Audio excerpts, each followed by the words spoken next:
Hey guys. Tonight, we drift into the dim, smoky cottage of a medieval village, where your breath rises in clouds and the dirt floor crunches underfoot. Outside, it's winter dark, and the only warmth comes from a lopsided hearth with a fire that sputters more than it blazes. You've been feeling those strange tugs in your belly all day. But now, as night folds tightly around your wooden home, the first real contraction hits. It wraps around your lower back like a vice, then melts away just long enough for your dread to bubble up. You've heard stories, too many stories. Some women scream for days. Others go quiet and never wake up again. The cow in the lean-to has had better birthing odds than most villagers. So, before you get comfortable, take a moment to like the video and subscribe, but only if you genuinely enjoy what I do here. And drop your location and local time in the comments. I love seeing where and when you're tuning in from. Now, dim the lights. Maybe turn on a fan for that soft background hum. And let's ease into tonight's journey together. Your fingers tighten around the edge of a rough wool blanket. The pain is manageable for now, but you know what's coming. And it's not going to be a neat Hollywood montage.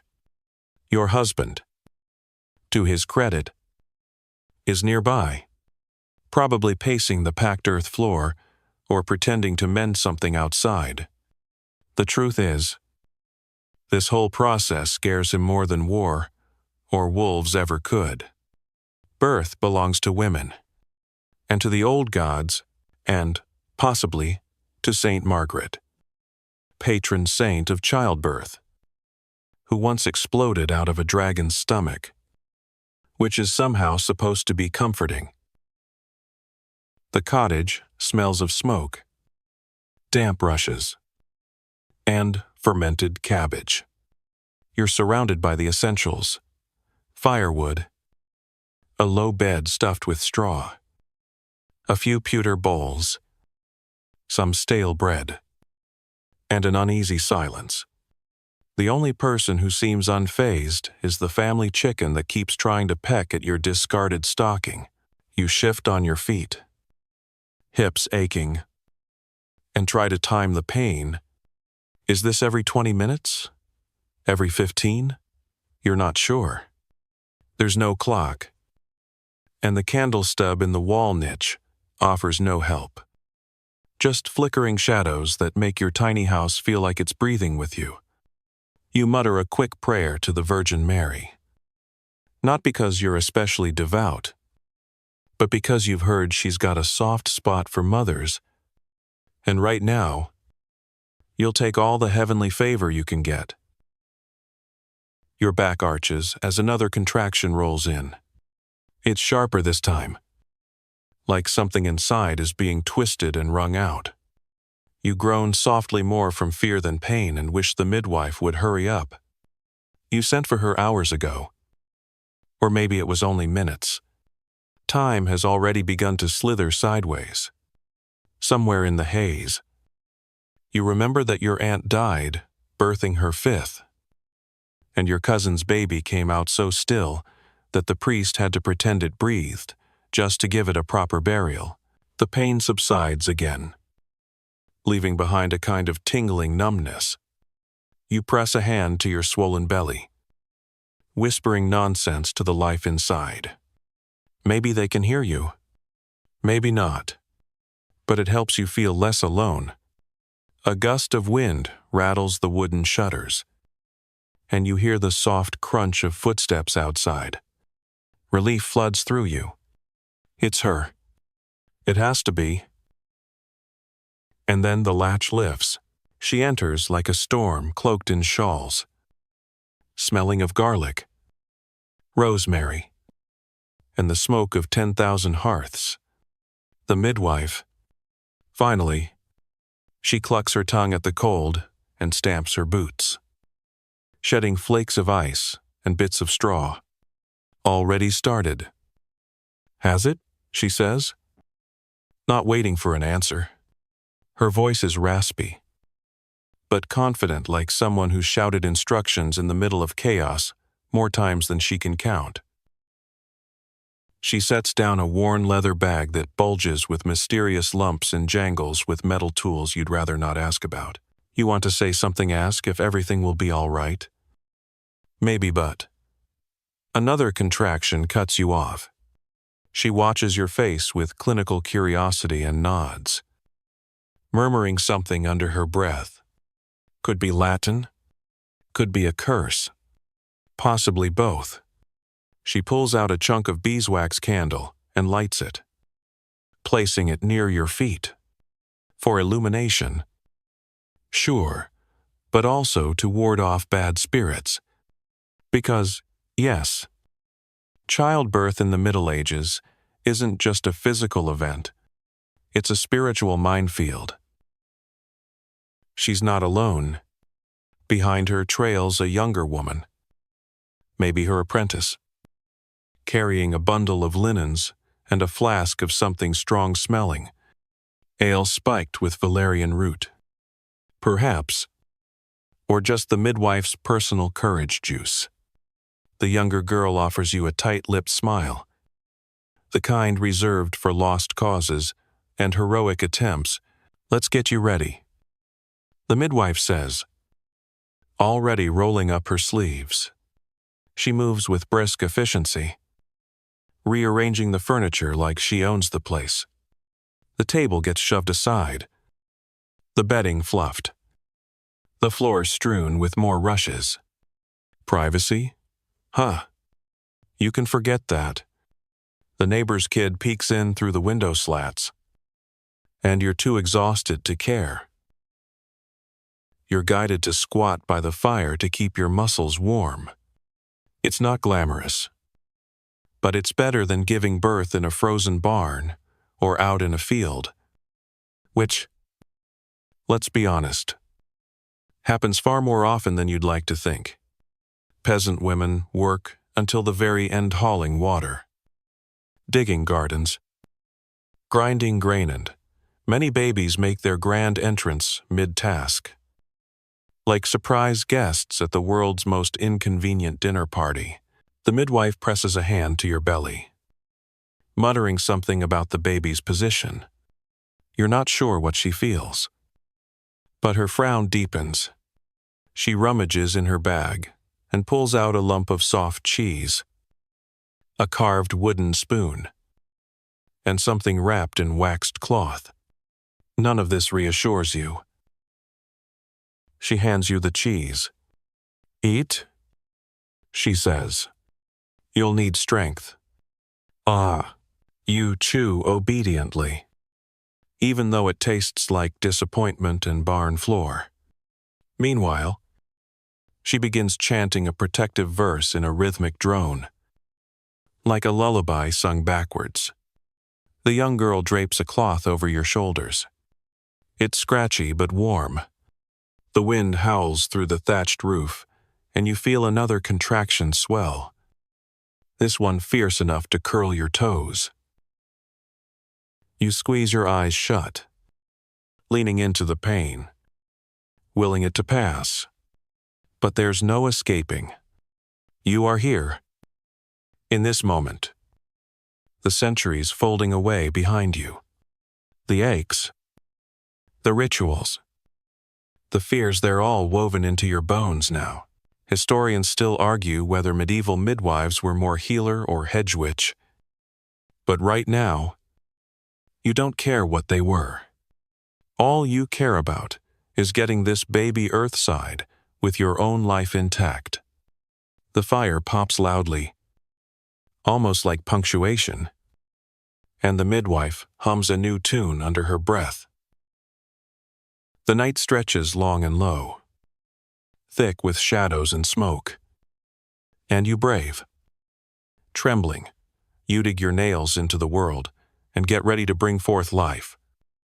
One breath at a time. She kneels beside you now. The midwife, her knees creaking just as loudly as the old boards beneath her. Her hands, rough and sure. Push a folded blanket under your thighs. You wince as she does so, because you're already sore, and the pressure makes it worse. But you say nothing.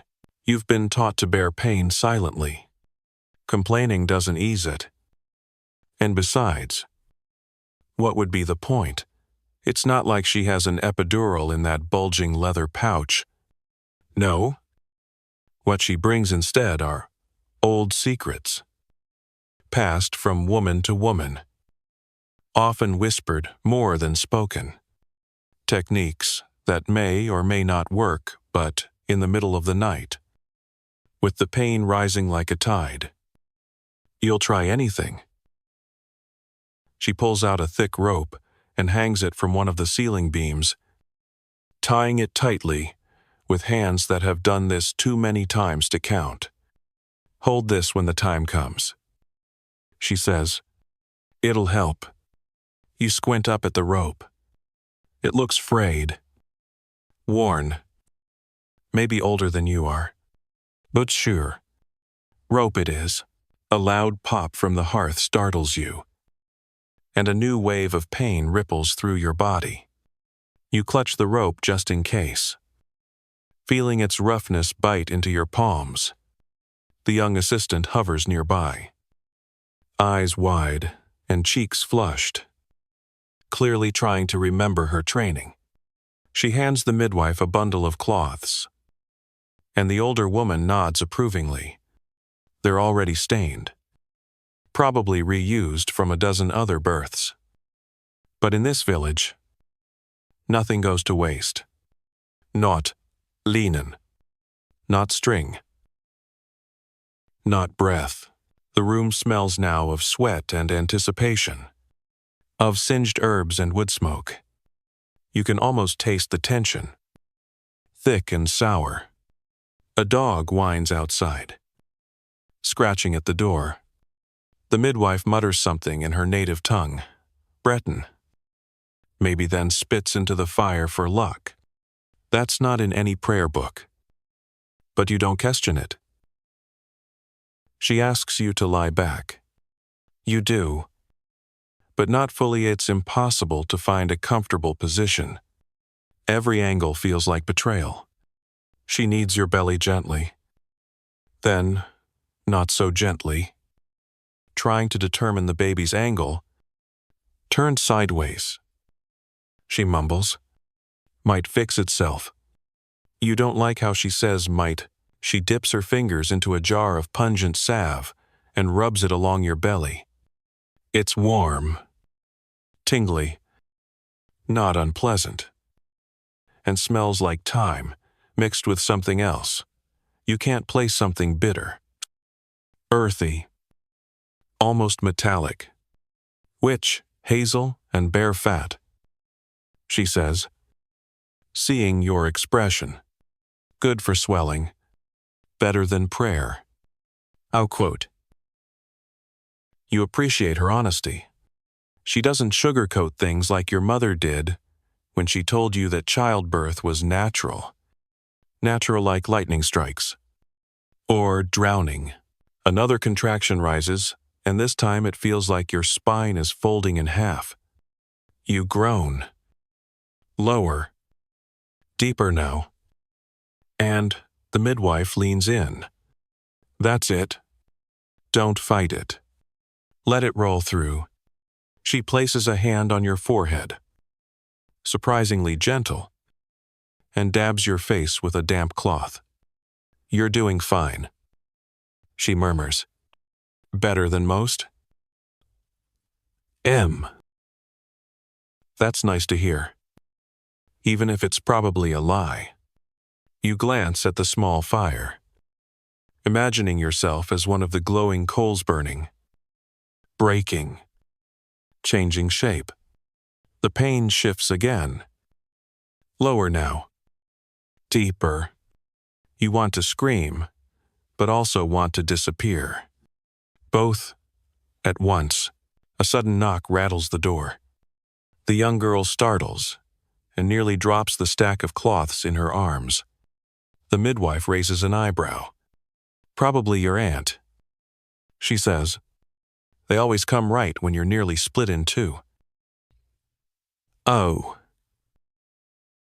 And sure enough, in comes your aunt, puffing and wrapped in layers like a bread pudding. She brings more cloths, a bottle of wine, and Dodlia, string of garlic. For evil spirits, she explains, hanging it by the door. And men. You almost laugh, which hurts. But you appreciate the effort. She crouches beside you, brushing hair from your face. First is always hardest, she says. Mine took a day and a half. And then he came out with one eye open and already peeing. That draws a chuckle from the assistant, who clearly needed a moment of levity. You smile faintly, grateful for the distraction. The pain returns with a vengeance, sudden and sharp like a blade across your belly. You cry out this time, not caring who hears. The midwife's hands are immediately back on you, pressing, measuring, observing. She frowns again. Long way to go yet. She mutters. You want to ask how long? You want a number. 2 hours? 5? But time doesn't exist anymore. There is only before this contraction, and after it. And somewhere far away, the vague memory of a life without fire in your bones. Historians still argue whether midwives had standardized methods or whether they winged it each time based on local lore and lived experience. But in your case, winging it looks a lot like ritual. She draws a circle on your belly with her thumb and whispers a rhyme. She pours salt on the threshold and draws a symbol in the ash. It might be nonsense, or it might be the thread holding you to life. She presses something into your hand, a small stone carved with a spiral. Hold this, she instructs. It's from the river, always moving, good for flow. You clutch it as another surge grips you, gritting your teeth and curling into yourself. The fire crackles louder, almost rhythmically now, syncing with your breathing. The rope sways above you, catching the candlelight like a noose waiting to be used. And maybe, in a way, that's what it is on, anchor for a soul mid-storm. Outside, the wind picks up. You hear a cow lowing, a baby crying in a neighbor's hut, the faint clatter of pots. The world continues, oblivious to your suffering, indifferent to your survival. Someone begins Huminga lullaby. Your mother used to sing when you were little, dreaming of things far gentler than this. You hum along without realizing, trying to keep the sound between your teeth to distract yourself from the tearing inside your pelvis. And yet, in the middle of this chaos, you sense something shifting. The pain, while still relentless, starts to organize itself into a rhythm waves instead of spikes. There's still a mountain ahead, but now you can at least see its shape. The midwife nods approvingly. That's better, she says. Your body knows what to do. You're not so sure. Your body feels like it's unraveling, but you nod back because you want to believe her. You want to believe that after this storm, there will be calm, that this pain is not forever, that one day, you'll forget just enough to do this again. The midwife glances at the assistant. Fetch the chair, she says, and the girl dashes off. You don't know what chair she means yet, but deep down, you're afraid it has a hole in it. You shift again, bracing yourself for what's to come. The contractions are closer now, meaner. The breathless spaces between them shrink, giving you less time to think, to doubt. To panique. Your aunt leans in and whispers. You're nearly there. You don't believe her. Not yet. But her voice softens the edge of the pain. Just a little. You grip the rope tighter. You breathe through the fire. You become the hearth, the smoke, the storm, and still.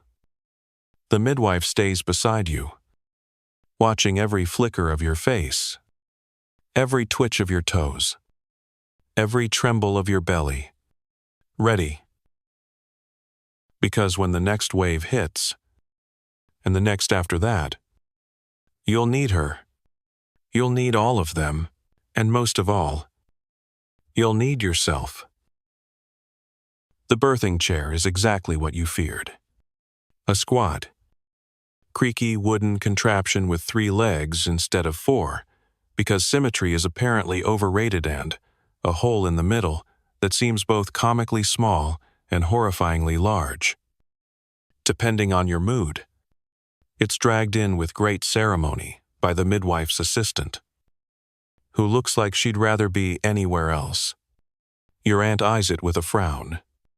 That old thing again, she mutters, brushing off dust and what might be dried goose feathers. Saw my first 3 come out through that hole. Never looked at furniture the same after. You try to laugh, which triggers a contraction, which immediately wipes the laugh off your face. The midwife guides you toward the chair, and your legs feel like pudding left too long in the sun. Every step sends a jolt up your spine, and the pressure low in your belly is becoming unbearable.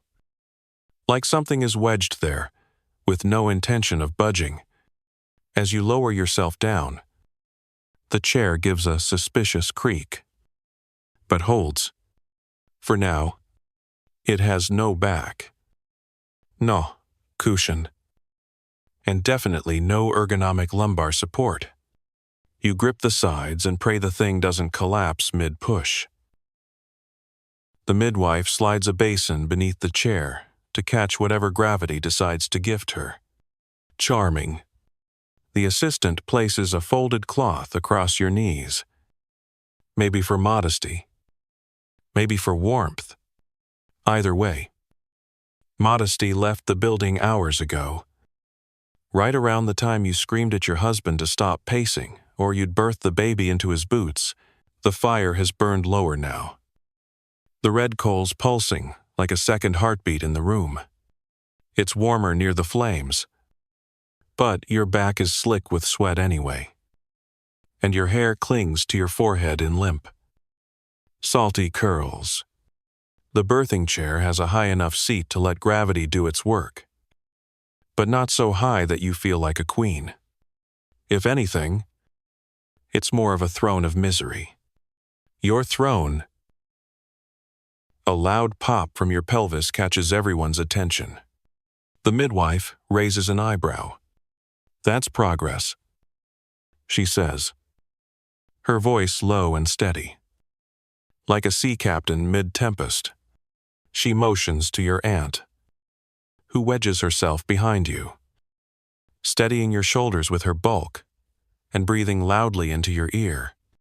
You're doing fine, girl, she says. Even though your knuckles are turning white from gripping the armrests, there's a rush of movement around your knees. The assistant holds a cloth ready. The midwife kneels in front of you, elbows propped, hands poised like a farmer, watching for sprouting. We wait, she murmurs. When your body says push, you push? Oh. You want to scream. My body is screaming already, but all that comes out is a groan. Low and animal. You feel like a creature now some primal. Snorting. Roaring version of yourself you never met before. You're not the young woman who sewed linens or scrubbed pots. You are power and pain in equal measure. The chair digs into your thighs. The floor creaks as more footsteps shuffle in. Is that the neighbor? Your cousin? Someone's always popping their head in during a birth. It's like village theater. But with more bodily fluids. No one knocks. They just drift in with jugs of water or unsolicited advice. One woman starts whispering a birth blessing in a sing-song tone. Another tosses a bit of bread crust into the fire, for luck. The room is crowded now, heavy with heat and breath and the soft shuffle of wool skirts.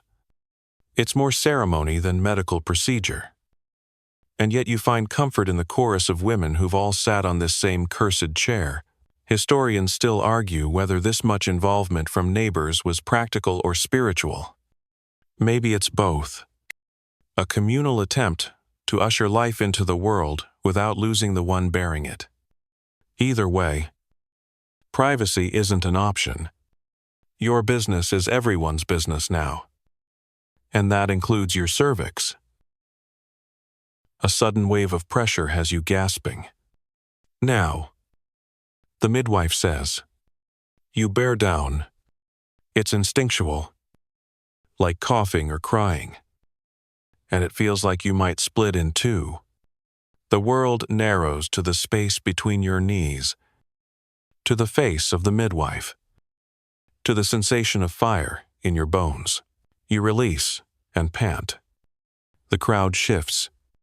Someone pour water. Someone else begins fanning you with a bit of parchment, as if that will cool the furnace inside your abdomen.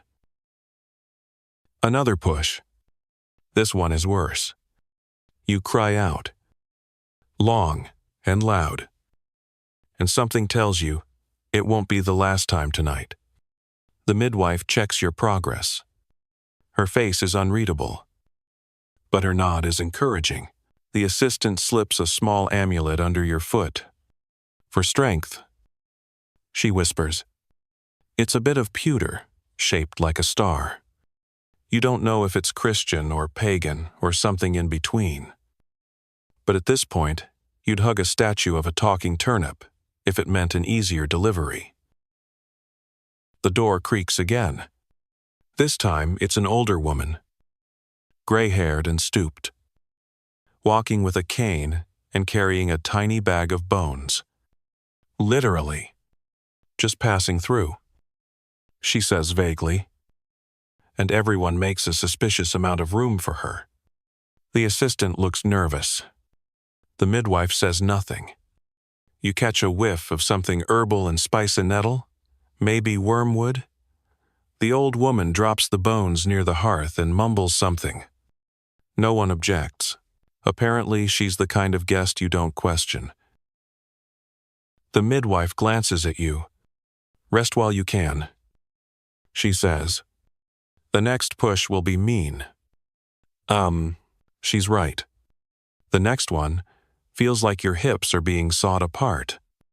You let out a sound that doesn't even feel human. And your aunt whispers encouragement while gripping your shoulders like she's holding you to this earth. Between contractions, you fade a little. The room blurs. Voices melt. You imagine floating above it all, just for a moment, free of the aching body below. But then another wave pulls you back, and you're here again, gripping this cursed chair, surrounded by garlic and prayers and too many eyes. Your body is trembling now, muscles spazzing with effort. The midwife signals that the baby is moving lower. We're close, she says. Her tone is urgent, but not panicked. She's seen this 1,000 times, maybe more. You glance down and see nothing, just knees and sweat and fabric. But you can feel it. The baby is coming. Slowly. Stubbornly. Like trying to push a boulder uphill with your teeth. You brace yourself for the next push. You breathe in. You bear down. And for a moment, the room holds its breath with you. Then release. Pain. Yes. But also a strange lightness. Like a door unlocking. You exhale. Gasping. Eyes wide. The midwife leans closer. Hands ready. Eyes focused. One more. That's what she mouths silently. One more. And your life changes.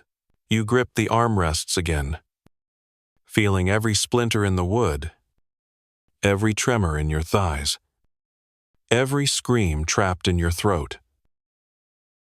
And you push.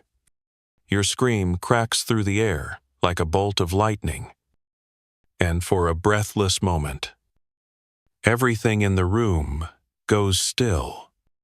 Even the fire seems to pause, its embers blinking like uncertain eyes. Then, all at once, the world rushes back in the noise. The heat, the panting, the rustle of cloth and breath and soft, urgent whispers. You slump back in the chair, limp with exhaustion. Your legs tremble. Your hands dangle like broken tools. And still, the pain hasn't stopped. It just waits lurking behind your ribs, ready to pounce again. The midwife is between your knees, murmuring low and fast, encouraging, commanding. It's coming. She says, I see hair. Hair. You want to laugh. You want to cry. You want to sleep for 5 years and wake up to a world where this child has already learned to walk and feed itself. But you know there's no skipping ahead. Time has slowed into the rhythm of your body, and the next push is already climbing up your spine. You bear down again, lips drawn back in a snarl, and everyone around you seems to press inward. They lean in, like they can will the child out with their eyes alone. The air is too thick. You feel like you're breathing through wool. A few more minutes pass, or maybe hours. It's impossible to tell.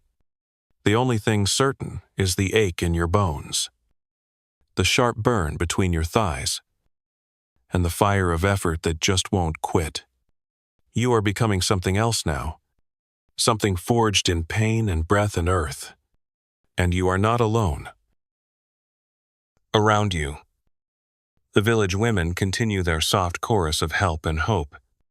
Their voices rise and fall like the tide, sometimes prayer, sometimes gossip, sometimes both.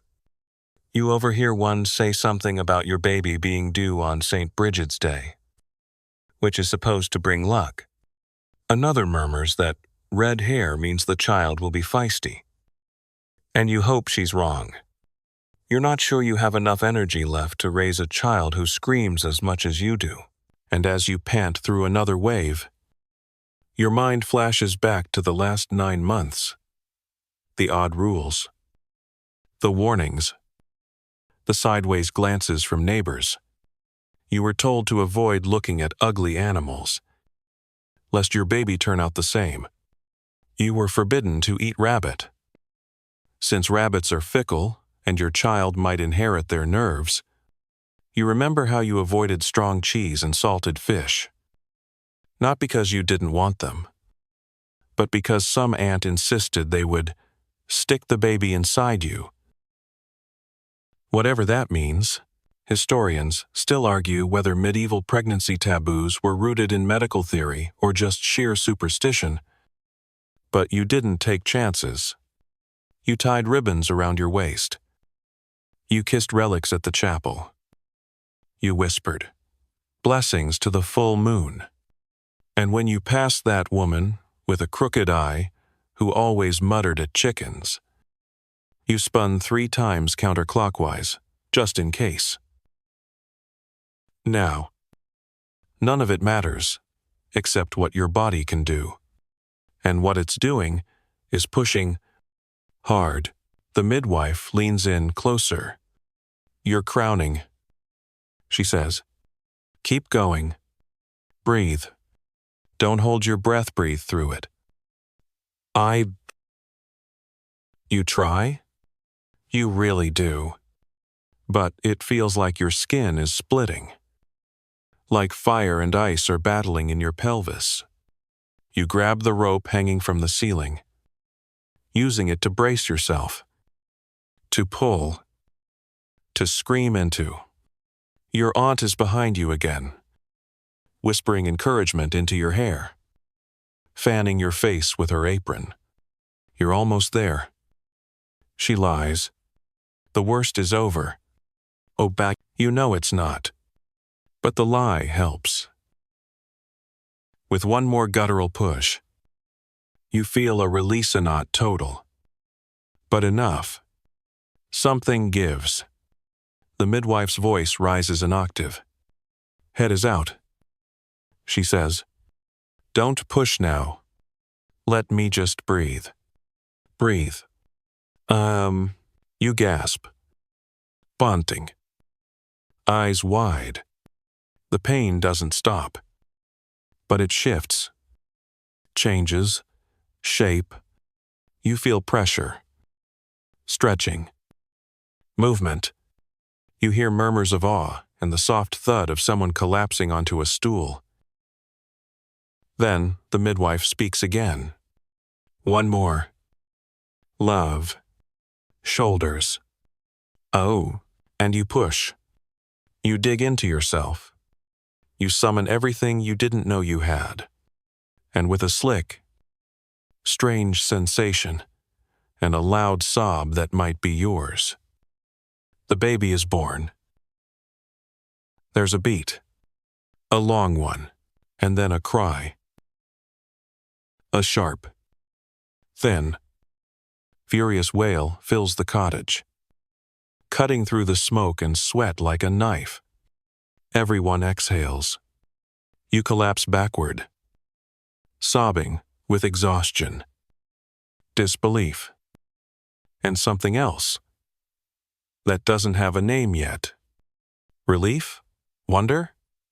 Maybe just emptiness, waiting to be filled. The baby is held up briefly, slick and red and squirming like something half real. The midwife inspects quickly, fingers flying.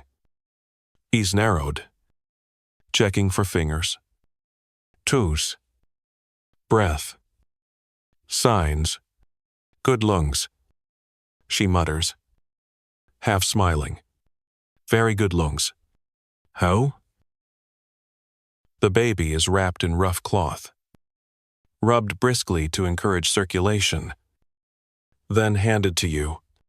You barely register the weight before someone helps guide your arms around it.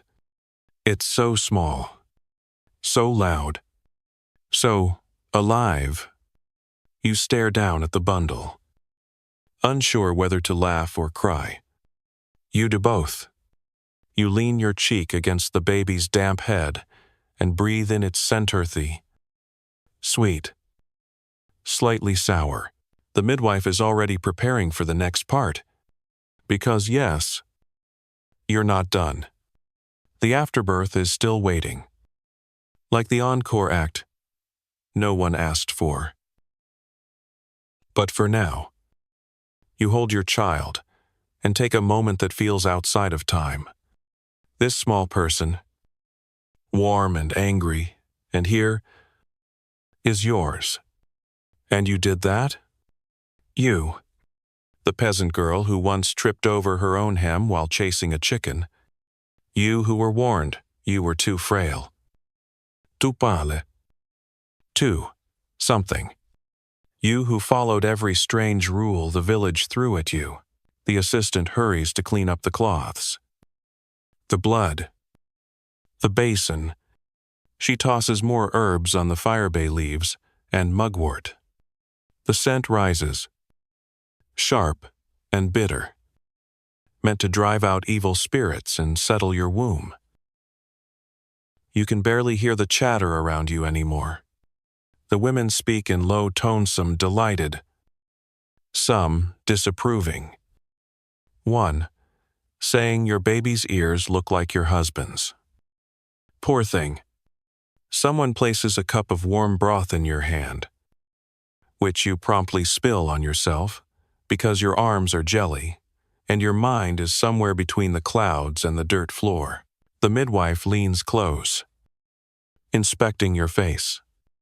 You're pale, she says. Like this is surprising. But you'll live. She sounds pleased, even impressed. You did well? You smile weakly. I'm not sure what well even means anymore. But you're still breathing. The baby is breathing. That feels like a miracle. As the midwife begins preparing for the final stage, the fire cracks again, sending sparks dancing up the chimney. Someone opens the window a crack, letting in cold air and the distant sound of a rooster who clearly doesn't know it's still dark. You close your eyes, your baby tucked against your chest, and think about all the women who've done this before, and all the ones who didn't survive. You've joined an ancient club, no one, stitched together with sweat and screams, and the ghost of every woman who ever sat in this awful chair. And the funny part is, it's not even over yet. You're still trembling when the next wave hits not another contraction, but something lower, duller, stranger. The midwife's voice cuts gently through your haze. Placenta's still inside. Got to bring it out. You blink at her like she's speaking a foreign language. Wasn't the baby the grand finale? Apparently not. The chair groans under you as she presses down on your belly, firm and deliberate. You gasp.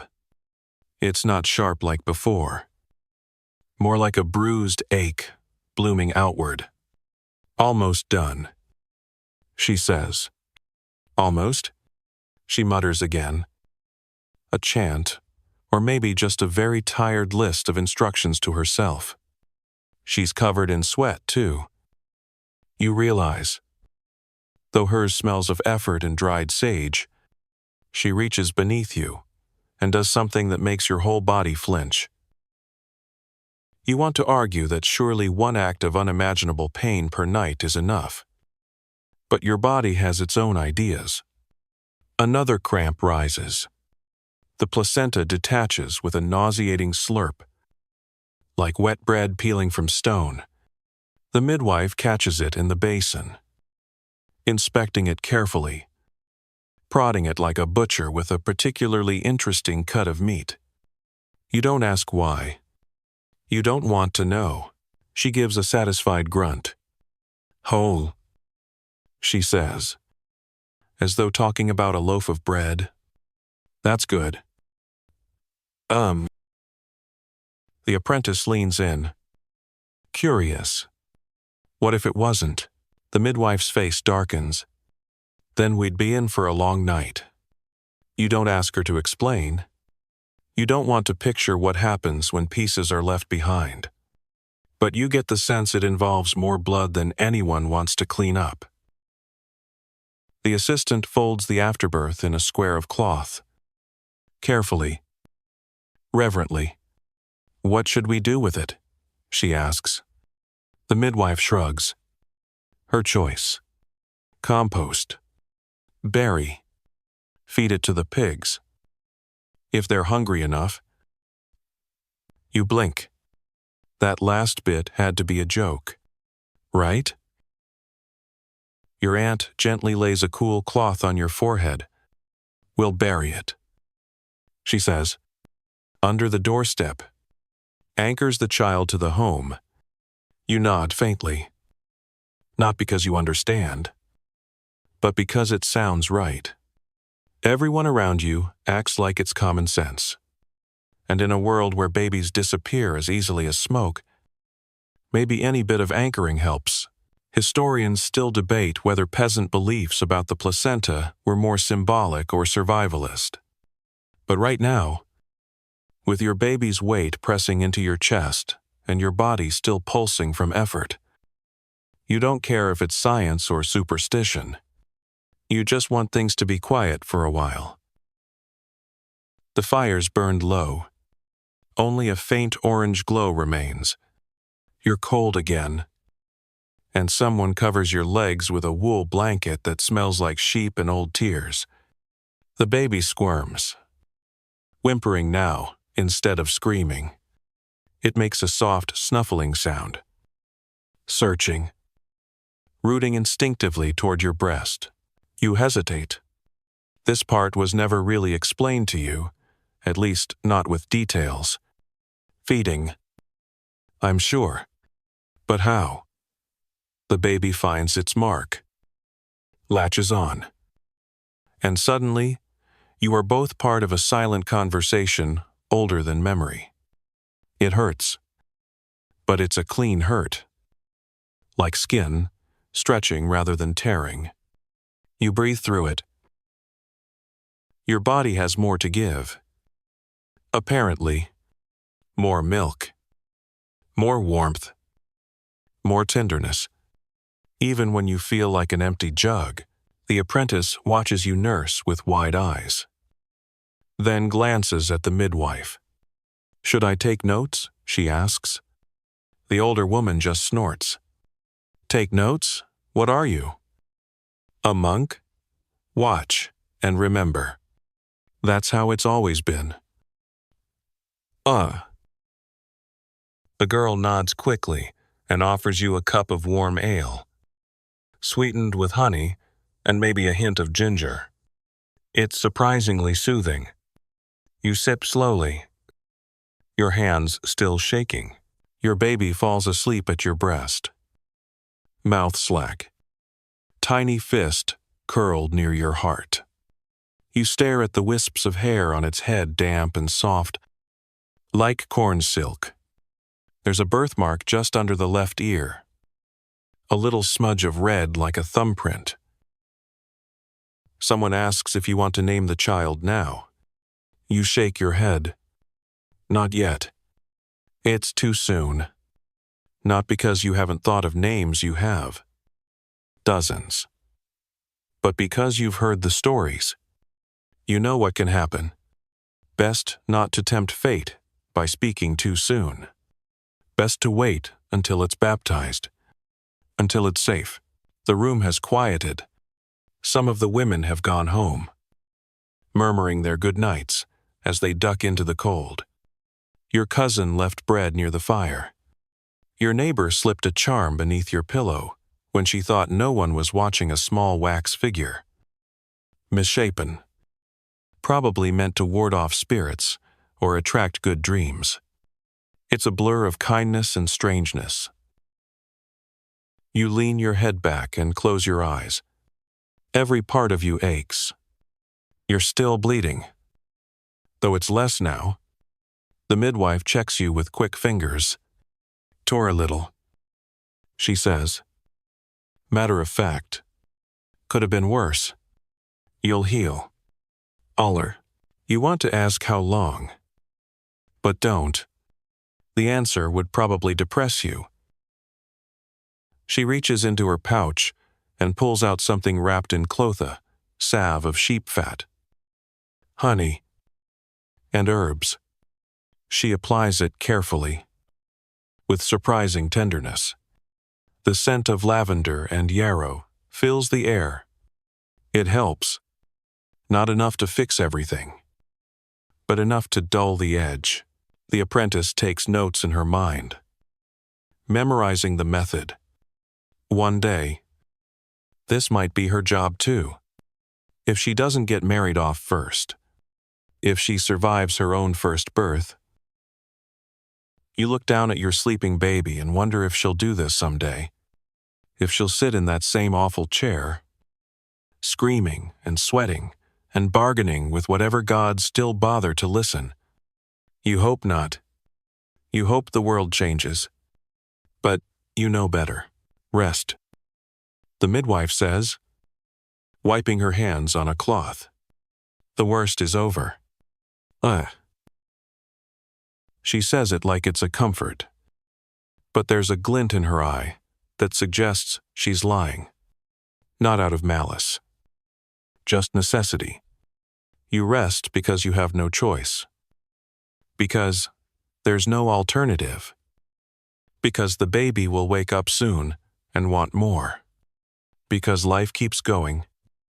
Even when you don't feel ready, your aunt lays another blanket over you.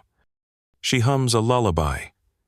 You vaguely remember from childhood something about stars and sheep and keeping quiet in the dark. You don't know all the words, but your body remembers the melody. You hum along, barely above a whisper. Outside, the wind howls through the thatch. But in here, the air is still. Warm. Safe. For now, you grip the baby tighter, as if your arms can shield it from the weight of the world. Maybe they can. You hear a rooster crow again, confused by the firelight. The midwife laughs softly. That fool thinks it's morning.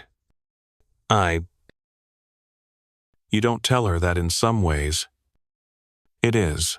Your husband finally creeps in after sunrise. Eyes puffy from sleeplessness and nerves. Boots caked in mud. He hovers near the doorway like a ghost, who isn't sure he belongs in his own house. 1 step forward. 2. Back. Unsure whether to speak or simply vanish again into the fields.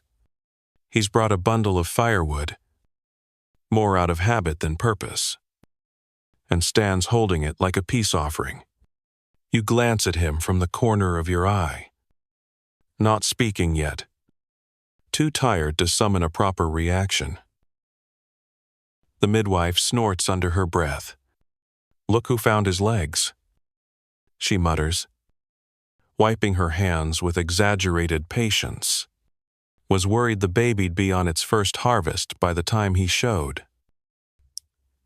And he gives a tight, sheepish smile, half apology, half defense. You know he's not cruel, just terrified. He always has been. Even when he tried to act brave about the goats or the rats in the cellar. But childbirth, that's not his realm. That's women's work. Sacred, mysterious, and according to some, just a little bit cursed. He tiptoes closer, carefully stepping around the stained linens and the discarded ropes. His eyes land on the baby in your arms. You watch his breath catch. It's not just fear now. It's wonder. Cautious. Aching wonder. It's a girl. Someone whispers your aunt. Maybe. He nods. Slowly. Like he's just been handed. The moon wrapped in wool. In this world, men don't always get to see the miracle. They hear the screams. They count the losses. They drink to dull the fear. But now he sees her. Small and perfect and impossibly loud when she stirs. His fingers twitch toward her, but he stops, unsure if he's allowed. The midwife nods once, and he kneels beside you, placing a calloused hand gently on her back. She wriggles and makes a noise like a hiccup wrapped in a squeak. He laughs quiet and disbelieving.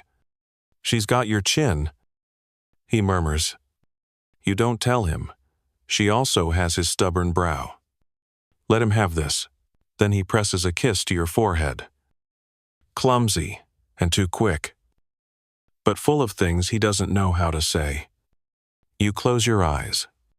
Forgiveness comes easier when your body feels like it's been turned inside out and stitched back together with sheep twine. Around the village, Other husbands will do the same, poke their heads in, ask if it's over, maybe carry water if they're feeling helpful. But most stay out of the way, not because they don't care, but because the business of birthing is sealed off from them by generations of custom and quiet agreement. They're the plowmen, the breadwinners, the ones who make things grow in the dirt. You're the one who grows life in the body. Both sacred. Yes, but only one brings the smell of blood and milk into the home. Some men believe too much involvement could draw bad luck. Or worse, make the wife's pain harder.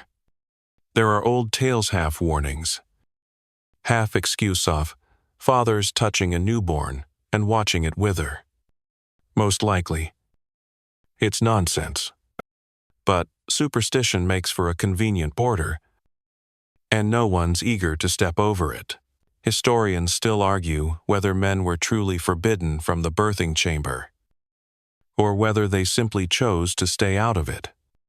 Either way, your husband is here now, crouched awkwardly beside the straw mattress, looking like he's forgotten what his hands are for. The midwife tosses him a cloth. Wipe your daughter's head, she instructs. He obeys, gently, like he's afraid she'll vanish if he presses too hard. He's quiet a long time. Then, she's warm. He says it with awe, like it's the first warm thing he's ever touched. You want to say something sarcastic. She'd better be. I cooked her for 9 months, but the words stay inside. You just nod. Too spent for humor. Your arms feel like sacks of flour. Your chest aches from feeding. Your belly still pulses with slow cramps.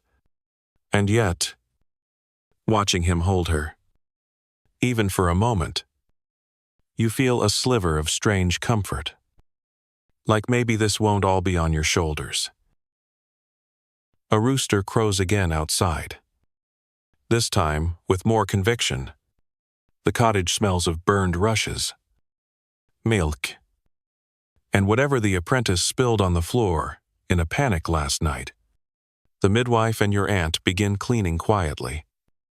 Efficiently, blood-soaked linens go into a pail.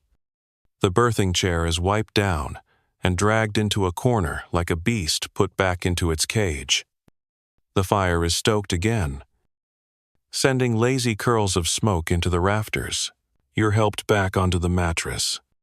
It's low to the ground and lumpy in all the wrong places, but it feels like a throne compared to that 3-legged torture seat.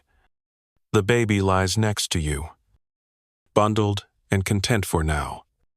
She will not stay that way, but for this fleeting hour, she sleeps. Your husband places a kiss on her forehead, then stands, uncertain. Should I do something? He asks. It's a vague question, but it holds a dozen layers. Should he fetch water?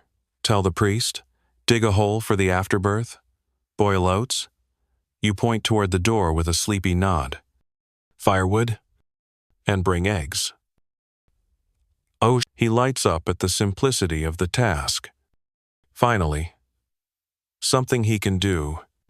He hurries out without a backward glance, nearly knocking over the apprentice on his way. She looks to the midwife, who simply rolls her eyes and resumes folding cloths.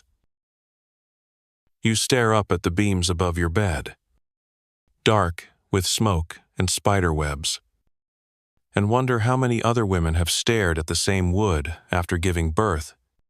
Probably dozens, maybe more. This cottage is old. The village is older. And this pattern pain, birth, milk, silences as old as time. Your daughter shifts in her sleep, stretching a hand toward your chest. You catch it gently, marveling at the perfect curve of her fingernails. so small and faint they might vanish if you blink too fast. This tiny creature doesn't know you, doesn't know anything yet. But she knows warmth. She knows heartbeat. She knows the sound of your breath. Someone outside is chopping wood. A dog barks. Somewhere nearby. A baby cries. But it's not yours, not yet. You sigh. Ice heavy. The women's voices fade into background hum. You catch snippets mentions of other births. Gossip about someone who gave birth to twins last summer. I wonder at whether your baby will have green eyes like your grandmother. One woman claims to have eaten nothing but turnips during her pregnancy and insists it's why her daughter never got colic. Another says she dreamed of wolves before labor, which clearly meant her son would be strong.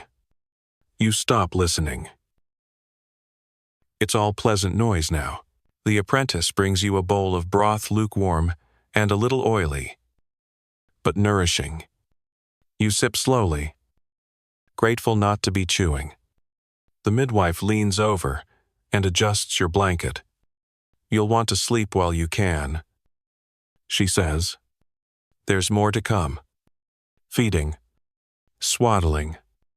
Visitors. Oh. You groan softly. The baby gurgles. But for now, the cottage holds. You are whole. You are alive. And though the world outside churns forward, inside this smoky room, time stretches just enough for rest. The fire pops softly, and you drift between sleep and waking.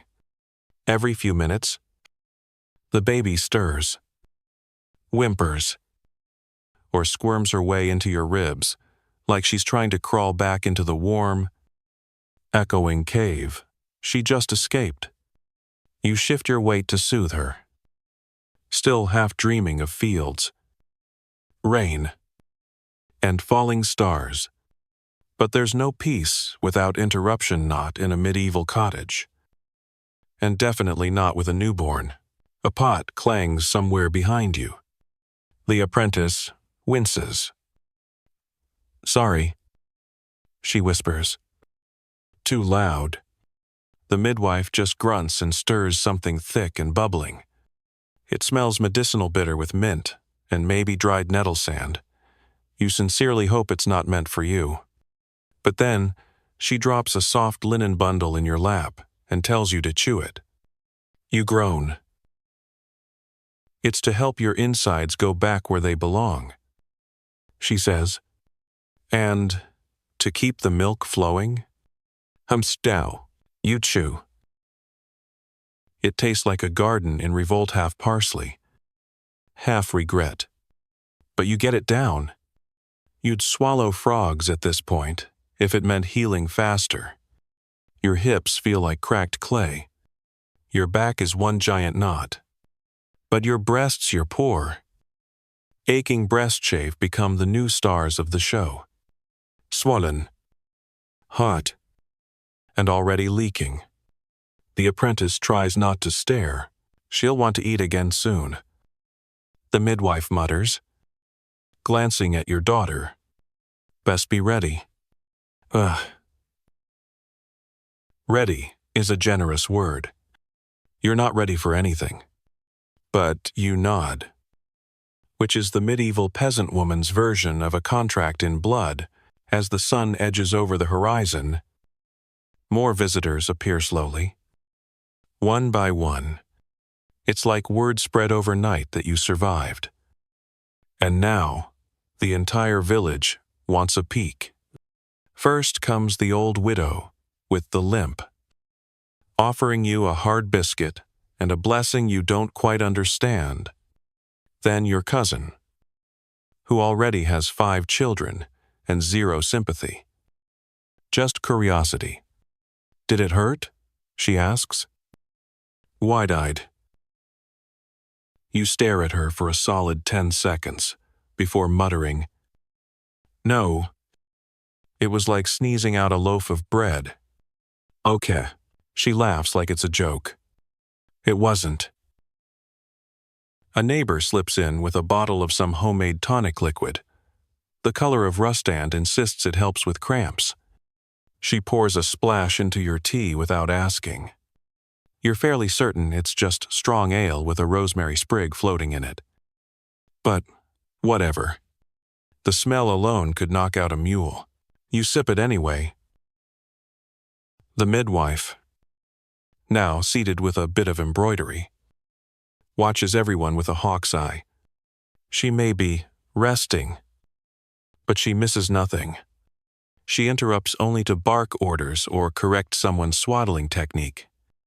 The apprentice, eager to prove herself, attempts to wrap your baby in a clean cloth.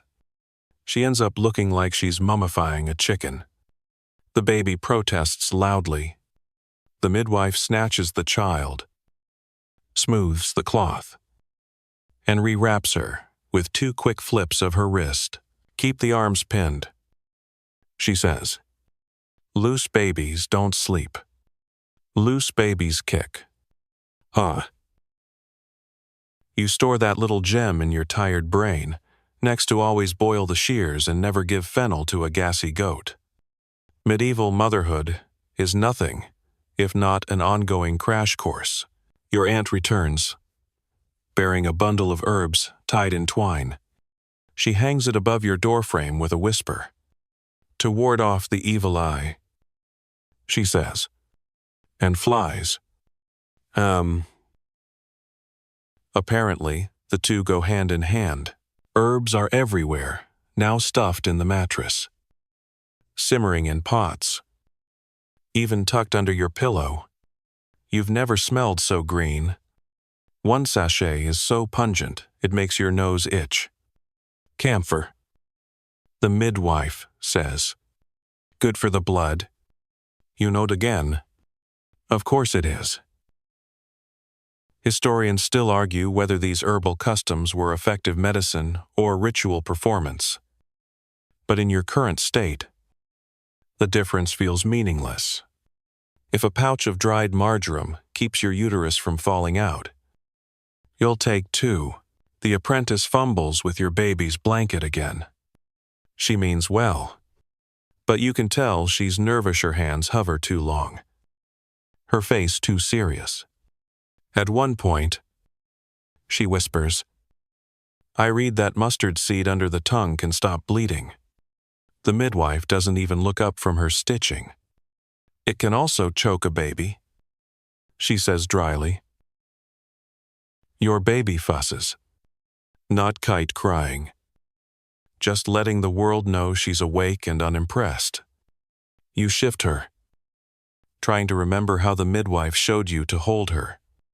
One hand here, the other under there. She's so small you worry you'll break her by sneezing. But she finds your breast again, latches like a veteran, and goes quiet. You exhale. The room settles for a moment. The baby feeds. The fire crackles. Someone outside chops wood. And for just a flicker of time, you're not a peasant or a patient or a woman who nearly screamed her lungs out on a 3-legged chair. You're just a mother, holding a tiny person who thinks your heartbeat is home. The midwife finally stands. Gonna fetch something from the river, she announces, stretching her stiff joints. Need fresh leaves. Maybe a fish. She grabs a basket and her cloak, nods once to the apprentice, and slips out. Your aunt sits by the hearth, humming something soft. Your cousin tries to clean up a bit, but mostly she just rearranges pots. You doze in between sips of broth, listening to the wind press against the cottage walls, like a child asking to be let in. You wake to the sound of your baby sneezing. Tiny, adorable, and possibly a sign of good fortune, according to your aunt, who immediately makes the sign of the cross over her head. 3 sneezes means she's kissed by the fairies. She says.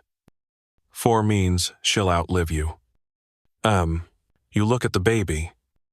Let's stick to 3. All right? She sneezes a 4th time. Later. The midwife returns with a handful of dark green leaves and something wrapped in cloth. She tosses the bundle on the table and peels back the fabric inside as a fish. Still twitching. Fresh, she says proudly. For soup. Oh. The apprentice takes it with a grimace and tries not to gag. You sympathize. You're not in the mood for soup either. As night returns, the cottage dims. More women leave. Your cousin promises to bring porridge tomorrow. Your aunt kisses your forehead. The midwife rubs more salve onto your legs, wraps your belly with cloth soaked in wine, and tells you again to rest. Real rest, she says. None of this nodding and waking and worrying. Let someone else worry tonight. Oh. You try. You close your eyes. You hold your child close. You let the fire's warmth soak into your sore muscles. Outside, the wind howls again. Inside, a miracle sleeps in your arms, no bigger than a loaf of bread, no louder than a mouse when happy, no more forgiving than a storm when hungry. And somehow, despite everything, you find yourself smiling. You wake with a start, not to silence, but to the sharp cry of your newborn and the ache in your hips that's grown heavier overnight. The world didn't pause for your recovery. It just kept spinning along with the grinding needs of a peasant's life. Outside the cottage, footsteps thud through snow-melted mud. Someone coughs. A dog barks. The rhythm of village life has resumed its usual chaotic shuffle. And you'd, spite your very recent brush with the supernatural are, expected to rejoin it. The baby roots against your chest, eyes closed, but lips moving. You shift her gently, guiding her to nurse again. This time, your body doesn't flinch. It simply accepts the pain as part of the new normal. There's a rhythm now, raw and strange. Suckle. Sigh. Swallow. Repeat. As the baby feeds, you glance around the dim cottage. The fire's out.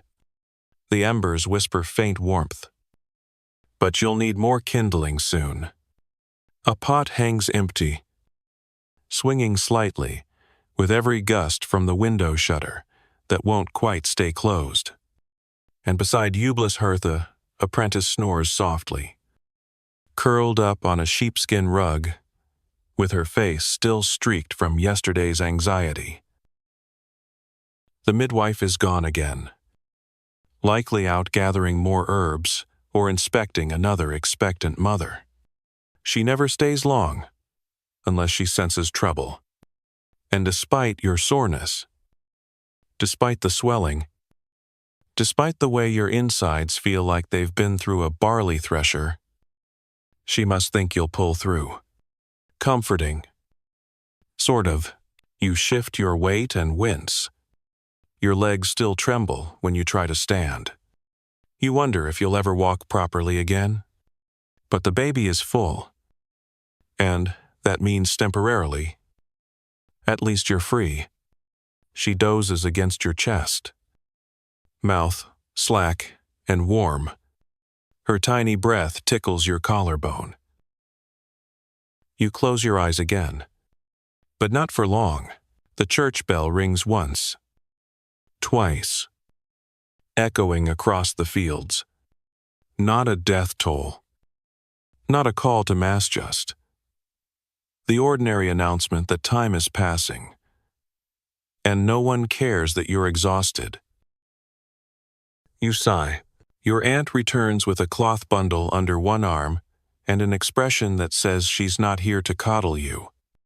You're up, she says. Good. Time to sit upright. Get the blood flowing. She fluffs the mattress beneath you and props you on a mound of scratchy wool. You try to protest. I haven't even. She waves it away. You don't want clots. Besides, sitting's the first step to standing. And standing means you can walk. You raise an eyebrow. Where would I be going? To the outhouse? Probably. She replies with a snort. You've leaked through everything. Oh. Touché. She unwraps her bundly steaming mash of oats and apple slices, with a pinch of salt and something that smells like roasted garlic. Eat this. You'll need strength. And chew slowly. Don't want you choking and making your poor midwife come back just to fetch your soul. And you laugh once, then groan, clutching your side. Don't make me laugh. She grins. Then don't be so easy to mock. Oh. You eat. Spoon by spoon, feeling life crawl back into your arms. Your hands are still shaking. But less. Your ribs hurt when you stretch. But less. Your mind is clearer. At least until the baby shifts again and burps with the fury of a miniature drunkard. Your aunt watches the infant with practiced interest.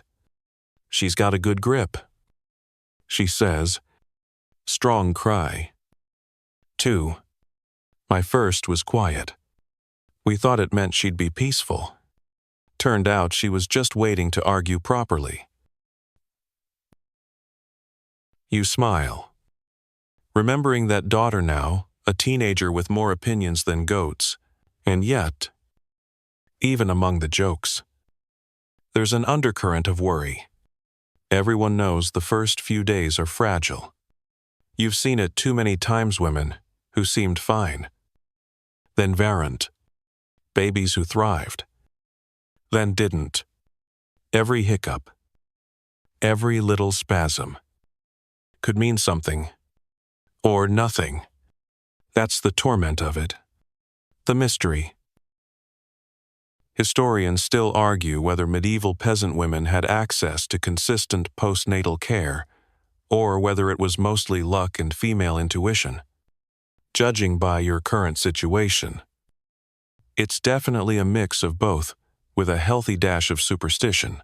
Your aunt dribbles a few drops of oil onto the baby's feet. Olive, she explains, softens the skin, keeps spirits from slipping in through the soles. You nod, deciding not to ask whether that last bit is metaphorical or literal.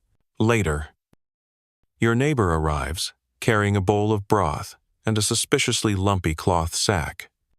For the baby, she announces. She opens the sack with a flourish. Inside is a small carved rattle made from walnut wood, painted with some kind of reddish stain.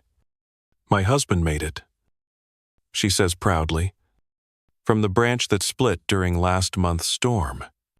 Good luck. Oh? You thank her. She beams, clearly pleased to contribute to the mythology of your child. Your cousin arrives not long after, with a different gift, a tiny knitted cap made of leftover wool. It's slightly too big, and one side is longer than the other. But it smells clean and feels warm. She hands it over. Then leans close. Any cravings before birth? She whispers. Meat, cheese, dirt. You blink. What? She shrugs. Some women crave dirt. It's a sign of twins, or anemia, or just that the baby wants to dig tunnels. You shake your head. Just pears. Couldn't get enough pears. Endo? She grins. Then she'll grow up round and sweet. Maybe. Or maybe just stubborn. Only time will tell. As evening draws near, your husband returns from his brief village errands, with an expression that says he's hoping not to be sent back out. He's carrying a bundle of dry moss, some firewood, and surprisingly, a small pastry, still warm, wrapped in linen. From the baker? He says, a gift. End of quote. You break it in half and hand him a piece. It's flaky, barely sweet, and probably made with last week's leftover lard. But it tastes like luxury. He sits by your side, awkward but content. And the three of you, him, you, and the baby settle into something almost resembling peace.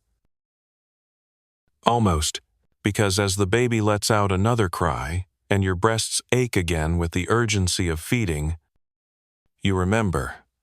The hours tick slowly now. The days melt together. Each moment is both sacred and exhausting. You're still in the middle of it. Still healing. Still becoming something new. But at least you're not alone, and that counts for more than it used to. They bring out the birthing chair again. Not for you this time. Thank heavens. But for inspection, the apprentice drags it to the light, squinting at its warped seat and rubbing her hand over the slick, stained wood as if expecting it to whisper secrets. The chair doesn't creak or shudder. It just sits there, heavy with history and the sweat of 100 women. You eye it warily from your mattress, tucked under layers of wool and baby. Burn it. You murmur. Your voice is hoarse. Bury it. Send it back to the demons that carved it. The midwife chuckles from across the room, where she's grinding something green into powder. You think that's bad? You should have seen the one we had in the next village over 3 legs? No, armrests. And half the seat was just a hole and wishful thinking. You shudder. The apprentice runs her fingers along the leg joints. Why 3 legs? She asks. Why not 4? Because you want it to rock. The midwife replies. Just a little. Helps with the rhythm. Keeps the blood flowing. Besides, 4 legs would be too stable. Makes the mother brace too hard. Aubertree. You wonder if that's true, or just another thing midwives say to justify ancient designs. Historians still argue whether the birthing chair was actually common across all villages, or if its use depended on local tradition. Wealth. Or how many neighbors had carpentry skills. What's certain, at least in your bones, is that you never want to see it again. But back then, it was innovation. Compared to squatting on straw or leaning against a tree, the chair was a luxurious tool that allowed gravity to do part of the work. Your legs are still sore from it. Your back remembers every second. Yet, oddly, you also remember the way your aunt braced you. The weight of her arms, like a shield at your back. That part wasn't awful.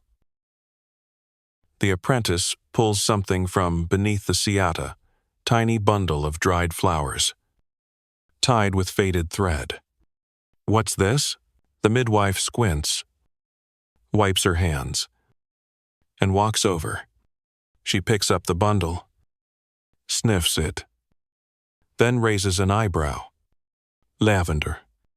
Old. Might have been tucked there for luck. Ho. You shift on the mattress, wincing. Or for the smell? Both, she says. Always both. Oh. She unties the string, tosses the brittle stems into the hearth, and grinds her boot over them as the fire eats the rest. You pull the baby closer.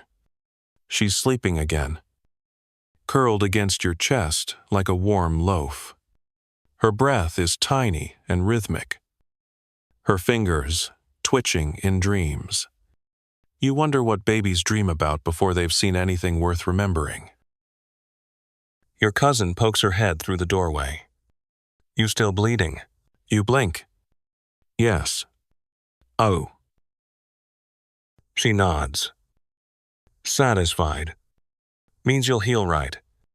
Stops too early. You're cursed. She disappears before you can formulate a response. The midwife rolls her eyes. Too early. Too late. Always someone with an opinion. You glance down at the cloth under your hips. It's been changed 3 times already today. Still soaked. Still warm. Not dangerously so. The midwife says, but enough to remind you that your body is still working. Still emptying itself of what it no longer needs. It's like being hollowed out slowly by invisible hands. She presses a warm compress to your belly, humming softly. This'll help with the cramps, she says. And the mood. Oof. The mood? You'll see. And she's right. Within minutes, something shifts. The ache dulls to a throb. Your breath slows. The room softens around the edges. Even the fire seems to burn gentler. Outside, the rain has started a slow, deliberate tapping on the roof, like someone drumming their fingers just to keep you awake. You listen to it, trying not to think of what comes next. Because rest won't last forever. Soon, you'll be expected to sit up longer, to walk, to cook, to return to daily life as if nothing enormous just tore through your body and your soul.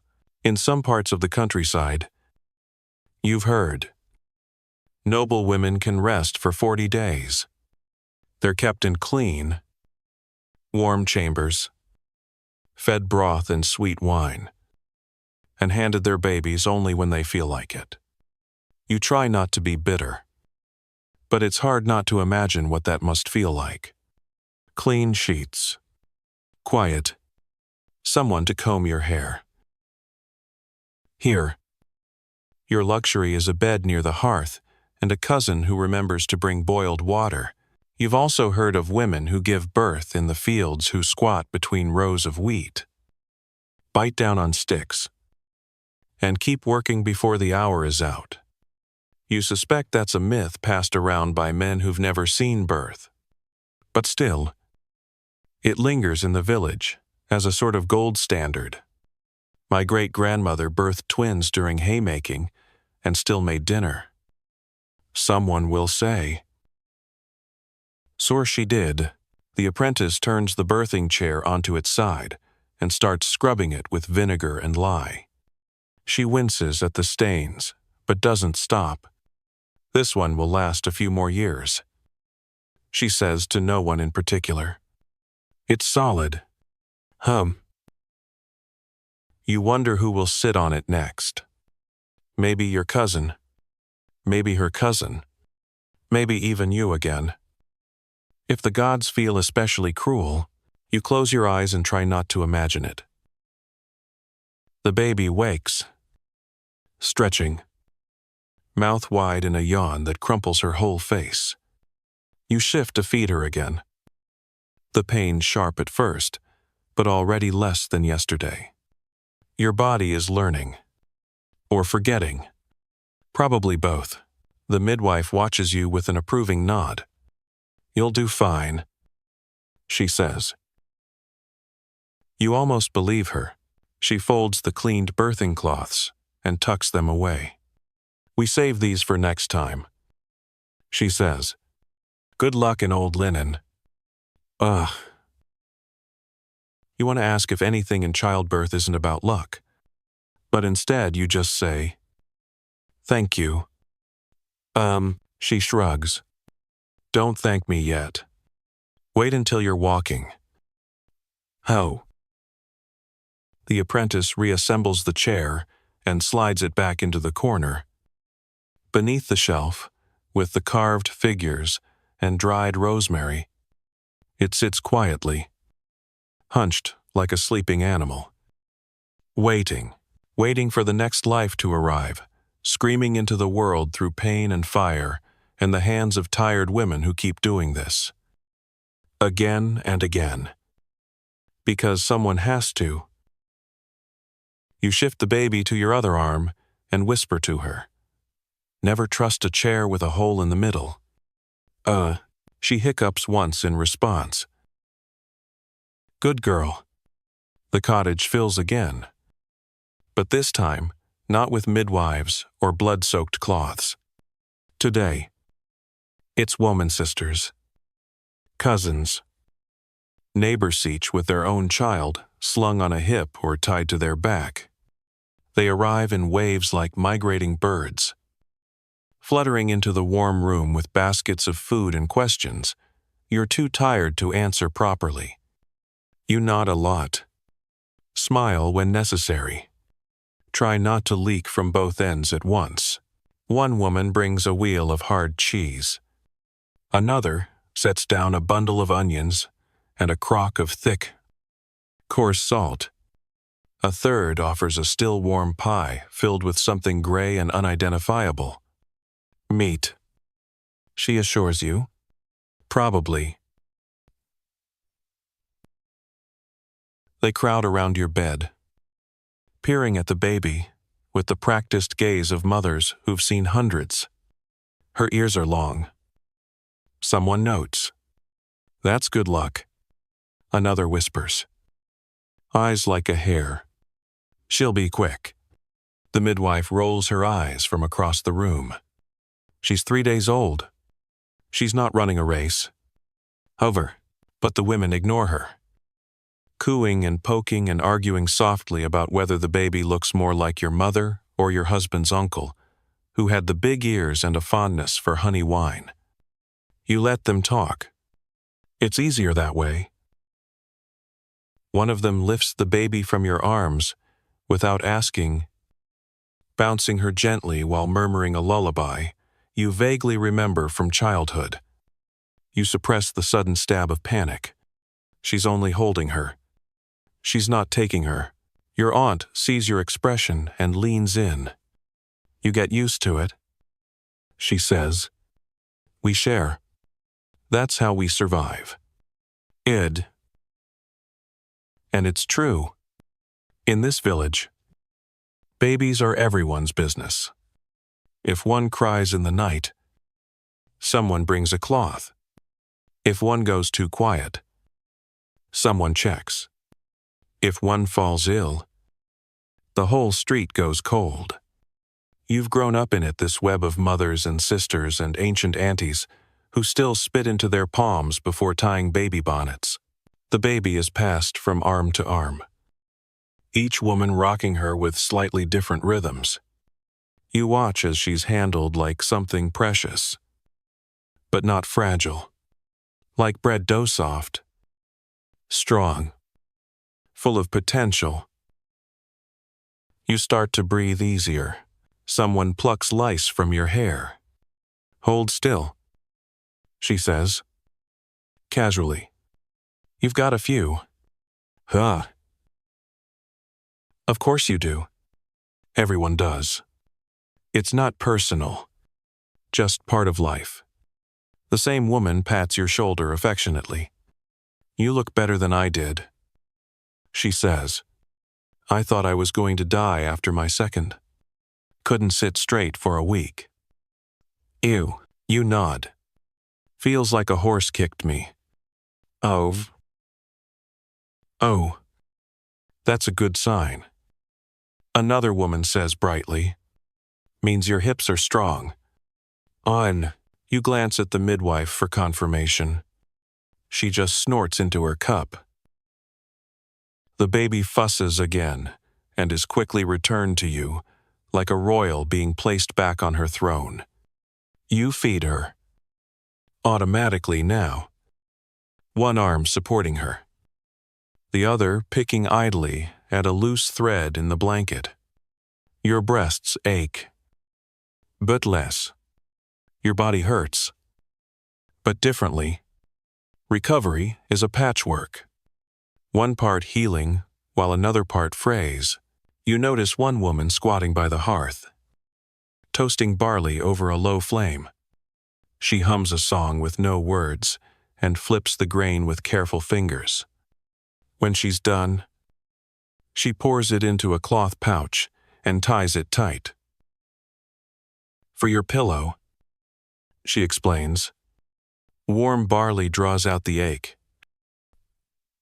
You smile, grateful, and press it against the curve of your back. The heat seeps in, comforting. Your shoulders slump with relief. Outside, the wind has changed direction. You hear the sound of hooves and clinking harness cart passing by on the road, likely heading toward the mill. Life continues. The field needs planting. Bread needs baking. Goats need milking. And yet, here you are, tucked inside this single room, holding a person who didn't exist a week ago. The apprentice hovers nearby with a spool of thread and an expression that says she wants to ask something but isn't sure if now is the right time. Go on. You sigh. Spit it out. She glances at the baby. When did you know you were with child? You shrug. When I couldn't stand the smell of onions? Or beer? Or the inside of our own house? She nods solemnly. That's how it starts. Oh. The women laugh. That. And your gums bleed. Oh, or your dreams get strange. Or you cry at the sound of someone pounding grain. Oh, you did all three. Actually, plus the vomiting, plus the headaches, and of course, the worst part, people, touching your belly without asking, as if it were a public fruit tree. Historians still debate how much medieval peasant women understood about pregnancy. Some argue they knew more than we give them credit for about moon cycles, conception timing, even certain herbal preventatives. Others say they mostly guessed. But when you've seen dozens of babies born, when your own body tells you something is shifting, you don't need a priest or a physician to confirm it. The midwife once told you that a good woman can sense a pregnancy from a change in breath, even before the belly swells. Maybe that's true. Maybe it's magic. Or maybe it's just centuries of observation and intuition. One woman leans close and tells you she tried to prevent her last child with pennyroyal tea. Didn't work, she says with a shrug. But it made my mouth feel like I'd licked a nail. You shudder. Was it worth it? She grins. Ask me when he learns to walk without falling on his head. Someone else mentions Rue. Another swears by jumping backward over a ditch while whispering a saint's name. Everyone laughs. But beneath the jokes is something real, an endless tug-of-war between what women are expected to endure and what they secretly try to resist. You sip a mug of warm ale sweetened with clover honey, passed to you by someone's grandmother. She pats your knee like you've done something noble. She's healthy. She says of your baby, "You did well." Oh, you smile faintly. You don't feel noble. You feel cracked and damp and vaguely bread-like. But you also feel proud. Because in a village where every fourth woman has a story about loss, you've made it through. So far. The women begin to leave. One by one. They've got other children to chase. Soup to stir. Laundry to wash. One promises to bring milk tomorrow. Another leaves a dried apple tucked into your blanket. For when you're too tired to chew anything else, the cottage grows quiet again. Except for the wind and the soft creak of the cradle someone dragged in earlier. You lay your baby down, watching her tiny chest rise and fall, wondering what kind of world she'll grow into. One with fields and goats and smoky hearths. Sure, but also with gossip and herbs and women who show up, unasked, bearing cheese and ridiculous advice that might just save your life. You stretch your legs, testing them. The pain is dull, but you're stronger than yesterday. The midwife catches your movement and nods. You'll be back on your feet soon, she says. You believe her. Not because you feel it, but because you want to. The door creaks open again. Not with the familiar tread of family, but the cautious steps of the midwife returning. She's soaked from the knees down, cloak heavy with river mist, and her basket brims with damp herbs, and one unfortunate frog that probably jumped in by mistake. She doesn't say hello, just shakes off the cold, sets the basket by the hearth, and begins sorting yarrow, fennel, nettle, something knobby that might be root or possibly just a muddy potato. You're lying still, half-lidded, cradling your baby with one arm and trying not to think about the way your abdomen still contracts in ripples that feel too similar to labor. The midwife glances at you and nods approvingly. You're back in color, she says. Was worried you'd stay ghost pale like Elsbeth after her third. Thought she was half in the grave for a week. But turns out it was just gas. Her apprentice snorts from the corner, twisting bundles of sage to hang near the rafters.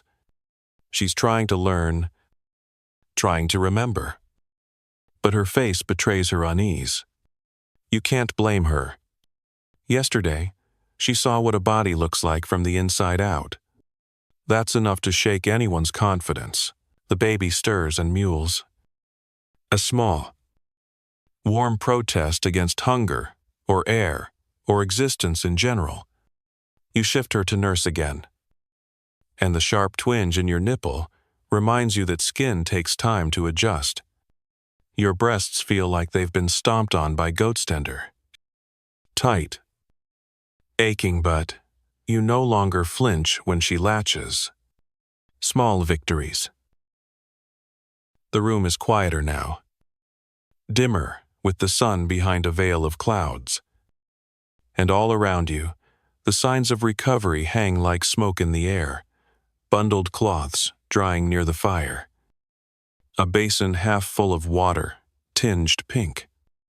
Footprints tracked in from muddy boots and never wiped away. It smells like herbs and milk and bodies. Like something primal and slightly holy.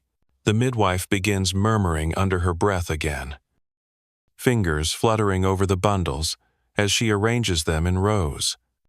She pulls out a small carved figure, Saint Margaret. Judging by the dragon curling around her feet and places it on the windowsill, muttering a familiar verse meant to keep evil away from the bed. You've seen it done a dozen times. Sometimes it's Saint Margaret. Sometimes it's a chunk of bread from the Epiphany Mass.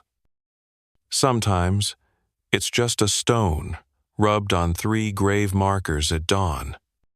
The specifics vary, but the goal is the same. keep the bad out and the living in. Historians still argue whether these rituals were deeply religious, loosely pagan, or simply acts of survival, dressed in rhyme. You don't argue. Not after what you went through. The apprentice dips a cloth in warm ale and begins wiping down the birthing chair again. She does it carefully, like she's touching something sacred or cursed. Probably both. She glances at you and hesitates, then asks, "Did you feel her before she crowned?" You raise an eyebrow, like a log trying to punch its way out of a leather sack. "Yes, I felt her." The girl blushes, nods, and returns to her task. She's young. She'll learn. Birth isn't clean. It isn't poetic. It's fire and pressure, and the kind of pain that steals time from your memory. And yet, somehow, it's also mundane. Peasant women do it every day. In beds, on floors, by rivers, with neighbors watching, with chickens underfoot, with prayers on their lips and death sitting quietly by the door. Sometimes leaving, sometimes not. The midwife tosses a pinch of salt into the hearth. It crackles and pops. "That's for the next one," she mutters. So the path stays open, but not too open. You pretend to nod wisely, but the truth is, your brain is a puddle and you're just trying to stay upright. The baby sighs in her sleep and goes limp against your chest.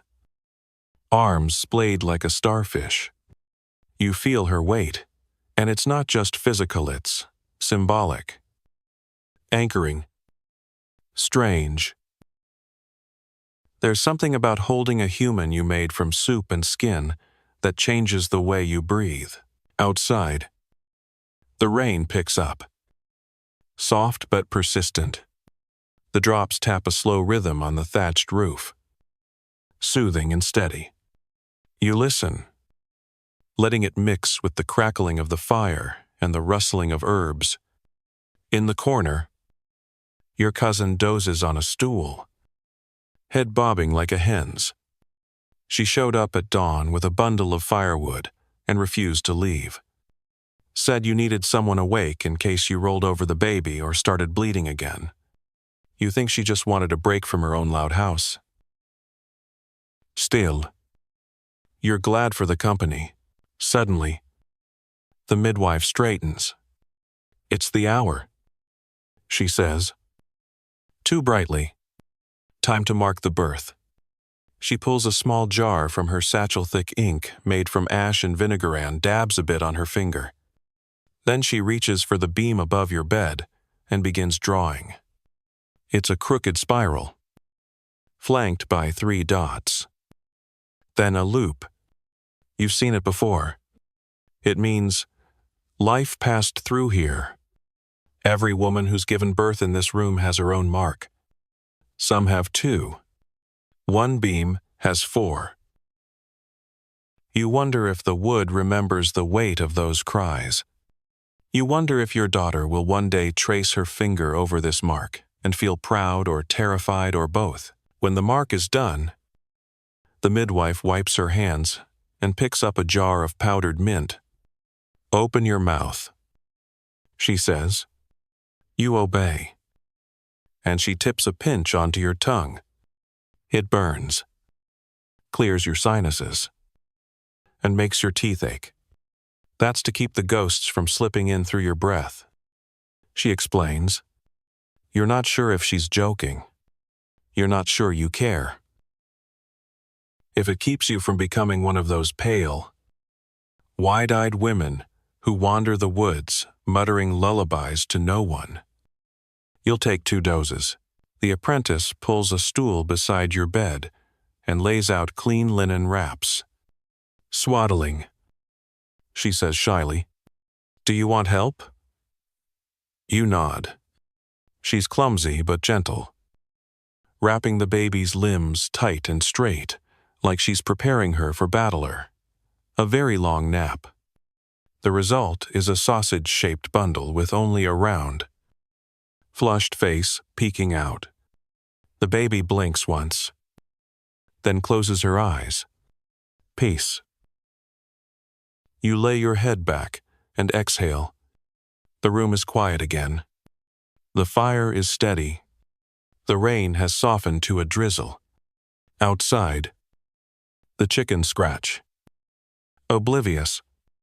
Life continues in every direction. Milk pails. Bread dough. Sheep stuck in brambles, but inside this room, something has paused. A moment held still. A window of calm. You let your eyes drift shut. You listen to the breath of your daughter. You listen to the fire sighing low, and somewhere deep in the wall, a draft hums like a lullaby through the cracks. You wake in the middle of the night with a start. Not from the baby she's swaddled and sleeping, for now, but from a sudden prickle crawling over your spine. The fire has burned low again, casting the cottage in flickering orange shadows, and the air feels heavier somehow, as if the smoke is pressing down instead of drifting up.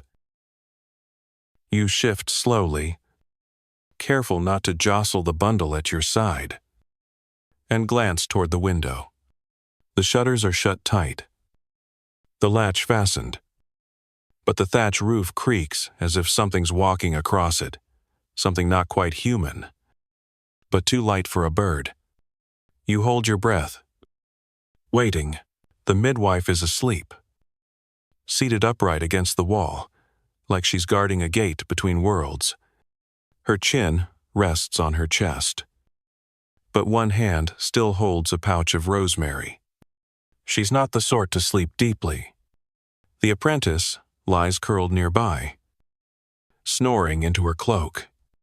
Your cousin, who was supposed to leave after supper, dozes on a stool, with her arms folded and her head lolling back like someone who's passed out at a bad play. And then, without warning, the baby twitches and lets out a single, high-pitched cry, not from hunger or discomfort, but that sharp, eerie wail that cracks through silence like glass breaking underwater. Every woman in the room jolts awake instantly. You all glance at one another. You're not sure why, but your pulse is racing. Your aunt, who must have slipped in while you were asleep, clutches a string of worn beads. It's the unlucky hour, she mutters, moans in dissent. Bad air seeps in during this stretch. The midwife groans softly and rubs her eyes. Bad air. Bad luck. Bad. Everything goes with childbirth, like leeches go with fevers. Still, she gets up and throws a handful of juniper into the fire. The embers flare. A plume of sharp, resinous smoke curls into the rafters. The baby quiets again, almost immediately, settling with a shiver. Her eyes remain shut, but her brow creases, like she's heard something she didn't like. You pull her close, heart still pounding. The midwife watches you for a moment. She'll be fine, she says. Just a dream brushing too close to her soul. You nod, though you don't really understand what that means. Not fully. But you've heard enough stories, babies who cried all night and stopped suddenly for reasons no one could explain. Curses. Spirits. A fox passing under the eaves at the wrong moment.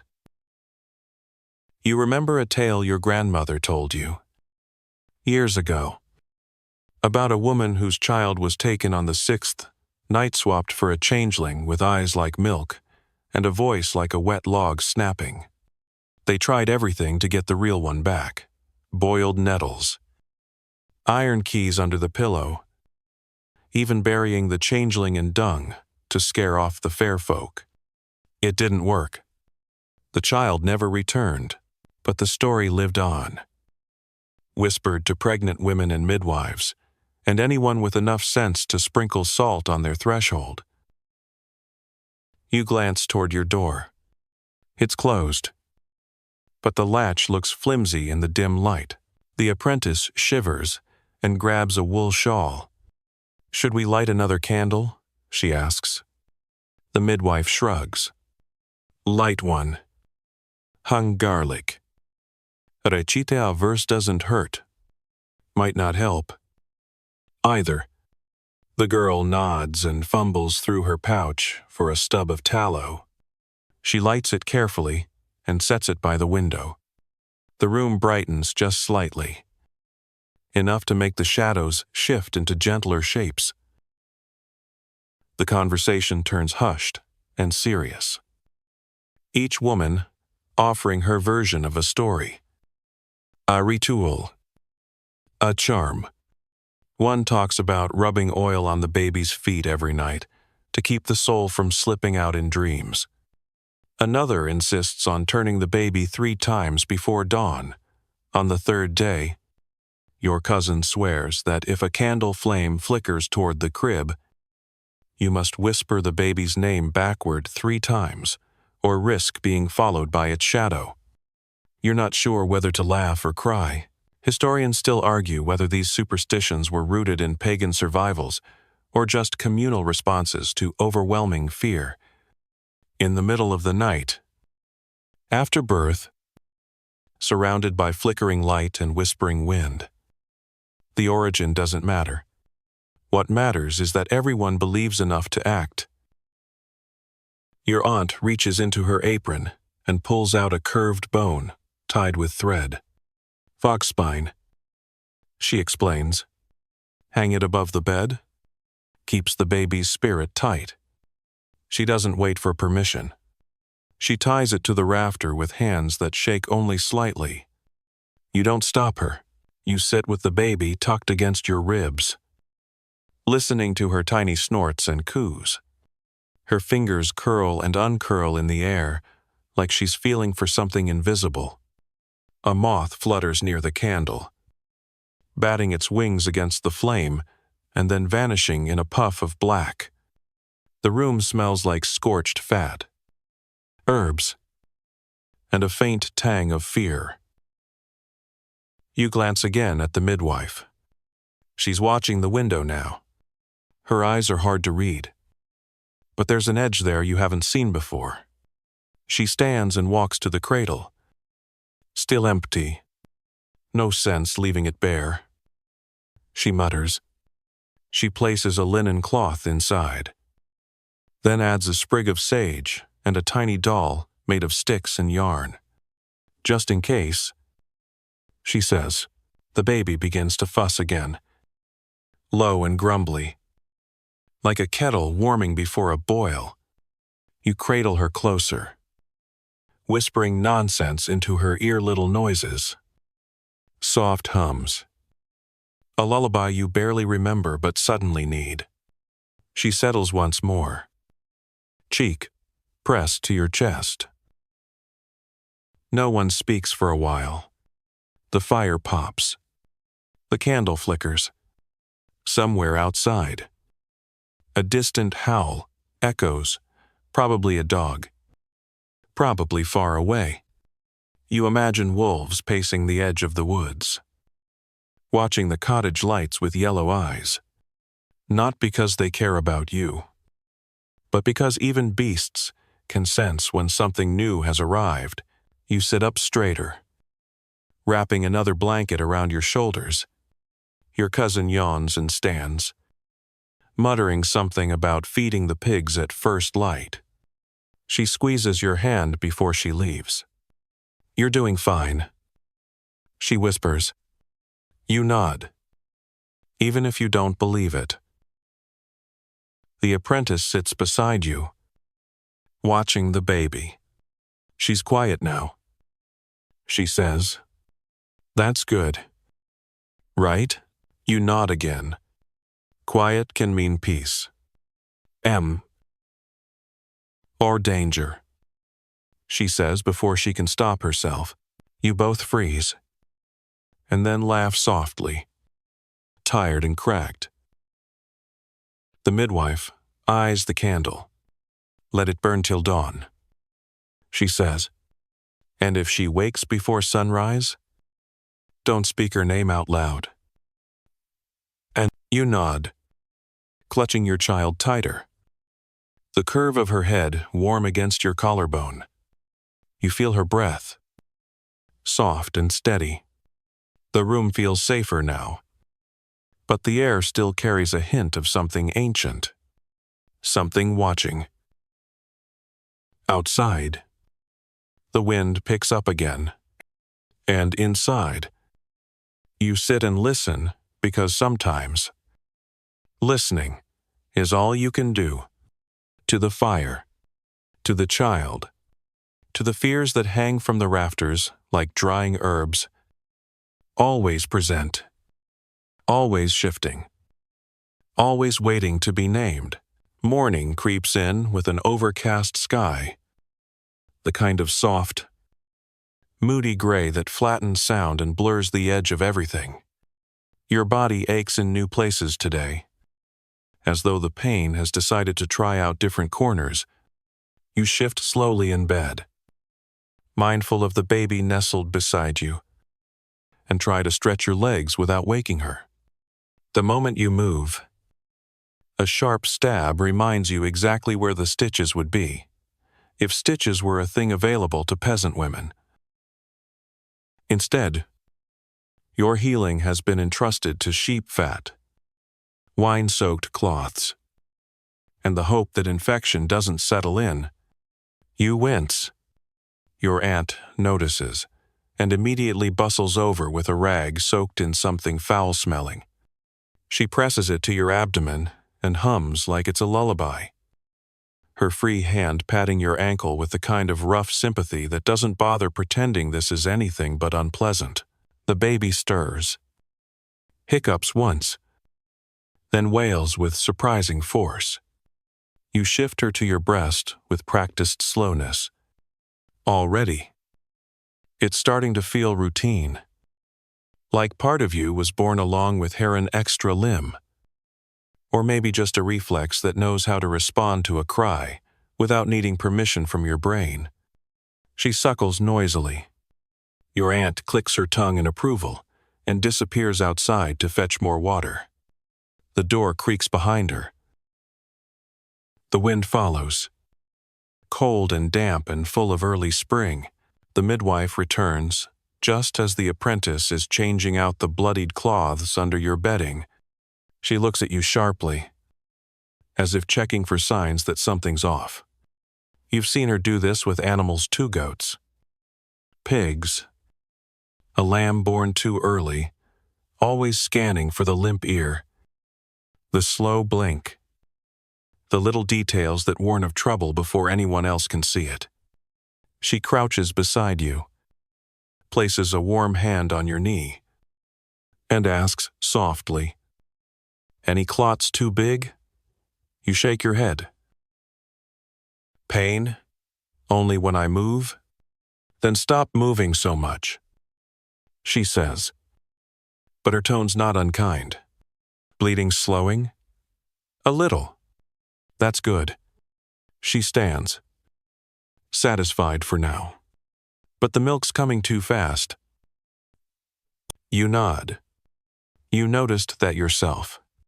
Your breasts are hot and heavy, soaked through, before the baby even stirs.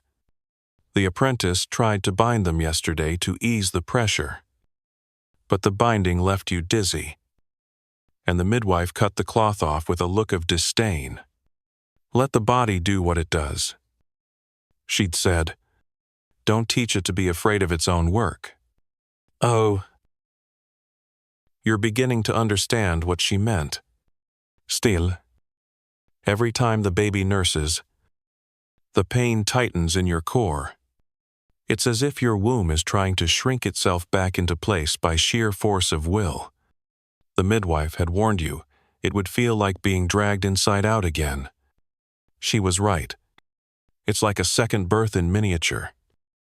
Except this time, there's no ceremony, just dull aches, damp bedding, and the ever-present smell of iron and wood smoke. The cottage door opens again, and the light shifts dim, but enough to make you squint. Your husband appears, holding a clumsily bundled package and wearing a sheepish look. He steps inside like a man who doesn't want to be noticed, but also hopes someone praises his efforts. The bundle turns out to be dried fish, coarsely wrapped in sackcloth. From the river, he says. Smoked it myself. The midwife eyes the fish and grunts. Better than nothing. You accept it with a nod and tuck it beside your palate. You're not hungry. Not really. But food means something now. Not just survival. It's time. It's routine. It's a way to mark another day lived. Your husband crouches beside you and reaches out to touch the baby. She frowns at him in her sleep. Then Zeiss, turning her face back toward your skin. He smiles faintly, as if her rejection is the most charming thing he's seen all week. You watch him, watching her. And for a moment, there's a strange warmth between you. Not passionate after this kind of pain, but a softness. Like two people who've been through a storm and are now surveying the wreckage together. Then the door slams open again and breaks the quiet. Your neighbor stands on the threshold, breathless, clutching the doorframe. Her eyes are wide. They're sending for Father Aldrich. She says, voice low, "It's Marta." Marta. You sit up straighter. She was 2 weeks ahead of you. Her belly was rounder. Her ankles more swollen. You remember her laughter? The way she said she hoped for a girl, so she could name her after her mother. The one who used to spin gold thread in the market. You also remember that last time you saw her. She looked pale, drawn, like her baby had taken more than her body could give. The midwife is already moving. She grabs her satchel, yanks on her cloak, and heads for the door. Stay warm. She barks at you, and if you pass anything bigger than your thumb, shout. Then she's gone.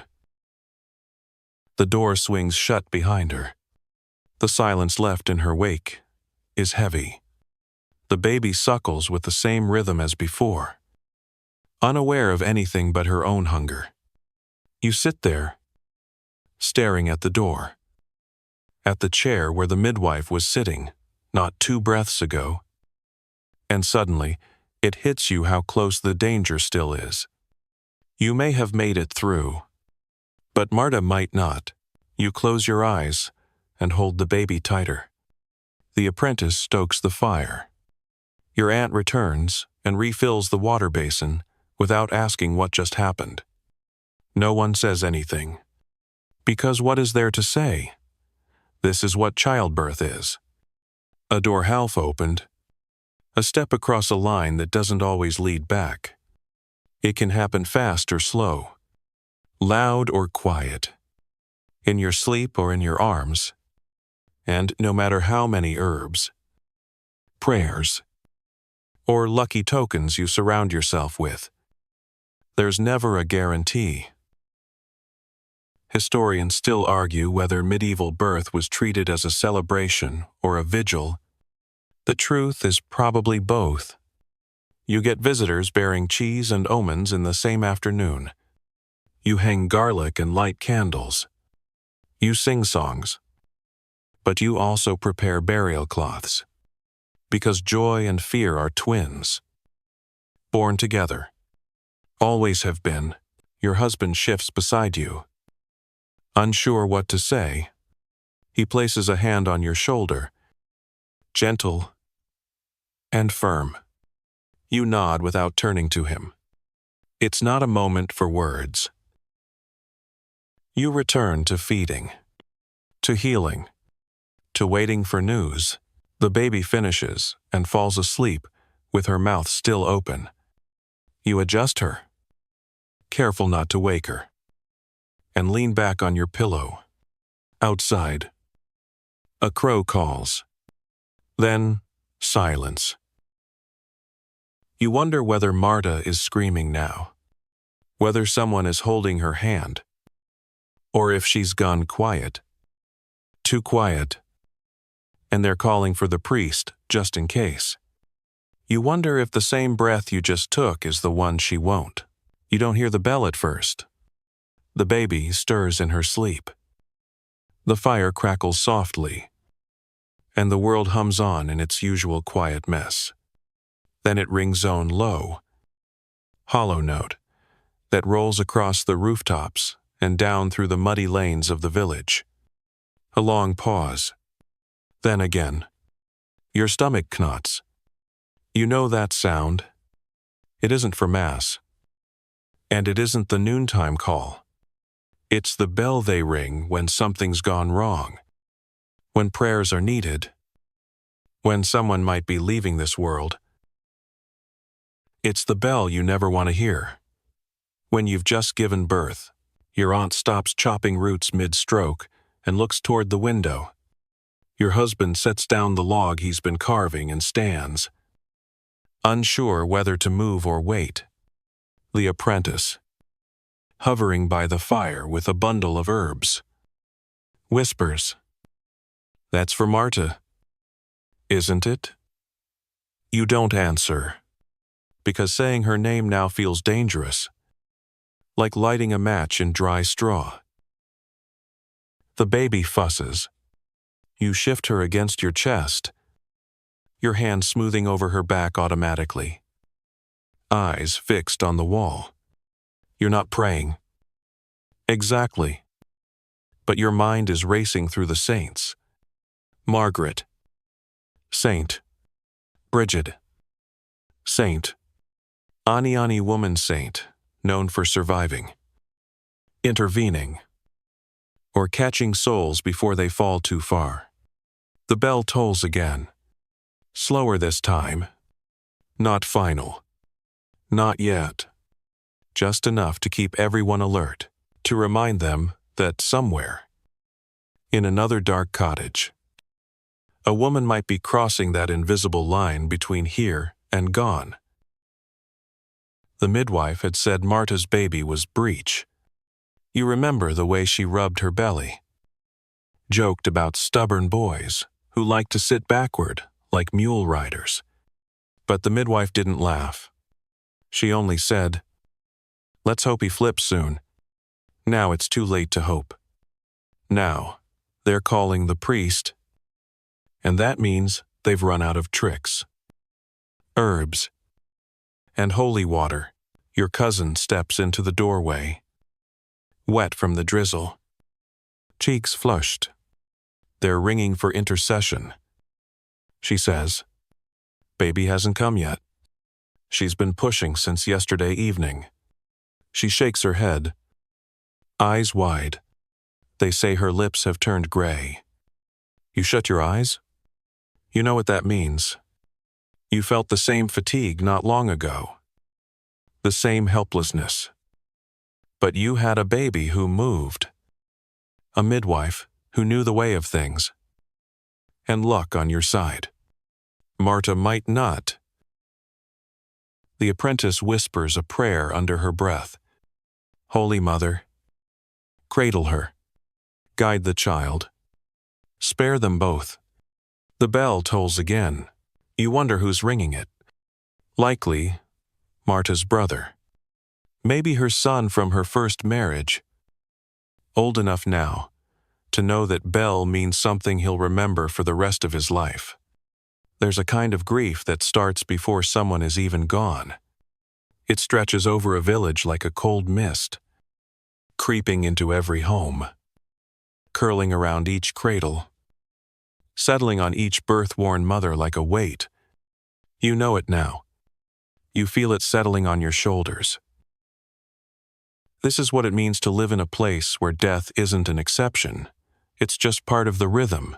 The fire hisses as your aunt adds more damp wood. She doesn't speak. She doesn't need to. The silence says enough. You reach for the cloth bundle of herbs. The midwife left for you a mix of sage, valerian, and something that smells faintly like bruised fruit. You press it to your nose, inhaling deeply. The scent anchors you, reminds you that you're still here, that your baby is still warm in your arms. Historians still debate whether the bell was truly meant for divine aid or merely to summon the community's attention. But in your world, it's both. It's a call to God and to gossip. It's a warning and a prayer. It binds the village together like twine on a bundle of wheat. You all feel the pull when it rings. You all stop what you're doing. Your husband kneels beside you. She's in good hands. He says, trying. The midwife's with her. You nod. Because anything else feels like treason. He reaches out and strokes the baby's cheek. She frowns, then lets out a soft coo that cuts right through the tension in your chest. You cling to that sound. You cling to her heat and her breath, and the way her fingers twitch like she's dreaming of climbing trees she hasn't seen yet. You wonder if Marta's baby has even taken a breath, if he's still inside her, waiting to be born, or stuck halfway between breath and shadow. Later, after the last toll of the bell, a knock sounds at your door. It's the midwife. Her face is drawn, pale beneath her hood, hair soaked from rain. She says nothing at first, just enters, drops her satchel by the fire, and sits. The entire room waits. Then she says, quietly, they baptize the child in the womb. Your heart stops. Stillborn? She nods. Didn't make it. But the priest was there in time. He poured the water in and spoke the rite. You ask? Barely above a whisper. And Marta? She stares into the fire. Breathing. Barely. They're watching. Your chest tightens. That word watching. It doesn't mean healing. It means hovering. It means waiting to see whether she'll bleed too much. Sleep too long. Stop answering. It means holding your breath. You ask nothing more. The midwife takes a sip of broth. Someone hands her and closes her eyes. The apprentice kneels beside her, helping to wipe her hands with a cloth that comes away red. Not fresh blood, but blood. Still, no one talks much after that. You cradle your baby and kiss the top of her head.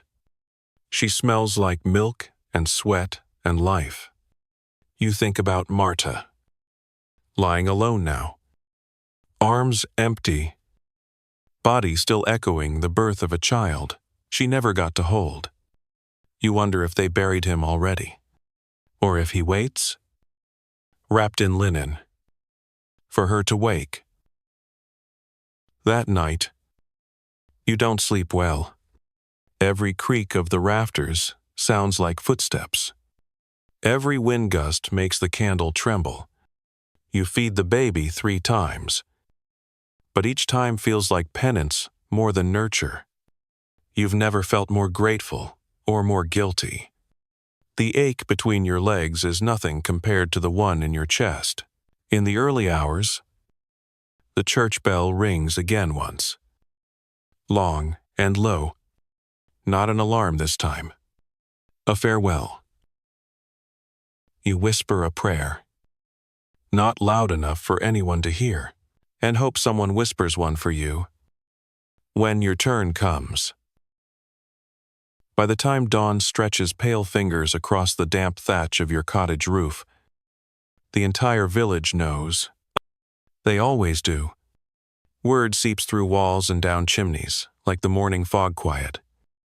Inescapable. Already old. By the time it reaches you, Marta's gone. The baby's buried. Her name is spoken only in hushed tones, as if saying it too loud might drag her ghost back. Someone leaves a crust of bread by her doorstep, wrapped in white linen and placed gently beneath the eaves, not to feed her spirit, necessarily, just to show it was noticed. You're lying on your side, the baby asleep in the crook of your arm, and you try not to think about her. You try not to imagine her final breath, or the stillness that follows, or the fact that just days ago you were both swollen and awkward and laughing about sore ankles together. But the mind goes where it wants. It winds its way through the past, like a stream, finding old paths in new rain, and your thoughts keep coming back to the weight of it, the raw, dull fear you've been pretending isn't sitting in your stomach like a river stone. The midwife hasn't said much since returning. She eats quietly, sleeps in bursts, and sharpens her bone needles with methodical, practiced movements. Her eyes are different, now still sharp, but more inward. She's seen too much. You can tell. Everyone in the cottage feels it, even if no one names it out loud. The apprentice, normally chatty, fumbles and burns the morning porridge. Your aunt snaps at her and then apologizes a breath later. Even your husband keeps tripping over his own boots like he's forgotten how to walk. Marta's death isn't just a tragedy. It's a reminder, a warning, a ghost settling into the edges of every woman's memory. The church bell stays silent that morning, as if it, too, is tired. But other sounds return. The crack of a broom on stone, the squawk of a rooster who doesn't know better, hoofbeats in the distance, a neighbor hauling firewood with a muttered prayer between each breath. Life reasserts itself in the only way it knows, how slow, krittu, and indifferent to grief. You managed to stand that afternoon. Not for long, but long enough to shuffle toward the hearth and pour yourself a cup of thin ale. The movement hurts. Of course it does. Your knees shake. Your belly feels like it's trying to peel away from the rest of your body. But you're up. And that matters. The baby wakes and cries just as you sit. So you shift her into your lap and nurse her while watching steam rise off your drink. Your aunt watches from her stool. "You'll be hanging laundry in a week," she says. You raise an eyebrow. "Only if I survive bathing first." She snorts. "Bathing? What are you? A noblewoman?" You both laugh. A little too loud. The midwife doesn't. She just keeps sewing, knotting thread, and muttering to herself. She hasn't mentioned Marta again. You don't ask. Later. A small procession passes your window. You peek through the gap in the shutter and see them 4 men with hunched shoulders carrying a wrapped bundle. And behind them, 2 women with their heads covered, arms linked. Someone's already dug the grave, probably before the priest finished his last rite. The soil is wet. The grave is shallow. The baby was buried first. Last night, with a few murmured words and a bit of rosemary. Now, Marta will join him. No headstone. Just a small wooden cross and maybe a carved token to keep her spirit from wandering. Your baby squirms, as if sensing your thoughts. You kiss her temple and hold her tighter. Your lips, whispering, promises you know better than to make. You'll be safe. You say, you'll outlive me. She doesn't respond. Just yawns, smacks her lips, and stares up at you with unfocused eyes. Historians still argue whether medieval women thought of childbirth as natural or perilous. The truth is, they probably didn't separate the two. It was both. Always both. You brought life into the world with your body wide open, knowing that the same door could swing both ways, that your child might enter while your soul slips out, that the same hands catching the baby might also close your eyes. There are charms for this. Of course, prayers, pieces of iron hidden under beds. Some say, sleeping with a knife beneath your mattress keeps death away. Others say, you must never sew or cut anything in the weeks after birth, or you'll slice your own life thread. You've already broken 2 of those rules, but you're still here. Maybe you were just lucky. Your cousin visits after the burial, her face red from crying and cold air. She sits beside you without speaking and holds your baby for a long while. You ask if she saw Marta. She looked peaceful. She says, still, not scared. You nod. It's the best answer she could give. Even if it's a lie, you offer her a cup of broth. She sips it slowly, hands shaking. I don't want to do this again, she says. I've had 3. I don't think I could make it through a 4th. You want to tell her you understand. But you don't. Not yet. Your first is still curled on your chest, like a secret you haven't decided to share. You wonder what it feels like to carry that fear through multiple children, knowing the odds never really improve, only shift. Before she leaves, she ties a thin strip of red thread around your wrist. Protection, she says. My mother did it. Her mother, too. She doesn't explain from what. You don't ask. You keep it on. That night, the baby cries more than usual. Her fists ball up. Her face scrunches. Her legs kick. You rock her gently. Whisper nonsense. Pace back and forth across the same dirt floor where you labored days ago. Your body protests every step. Your back screams. Your feet swell. But you keep moving. You reach the window and peer out. The moon is veiled. Hidden behind a thick sweep of cloud, the air smells of wet earth and something older like iron. Or sorrow. You whisper to no one. Not tonight. Please. Oh. And the clouds drift a little. The moon peeks through. The baby quiets. And you breathe. You're half asleep when it happens, curled on your side. One arm draped protectively over the baby. The other cradling your belly like your body still isn't convinced. It's done with the hard part. The fire has dimmed to a lazy red glow. The only sound is the baby's breath. Rhythmic and soft. Broken now and then by a tiny snort or hiccup.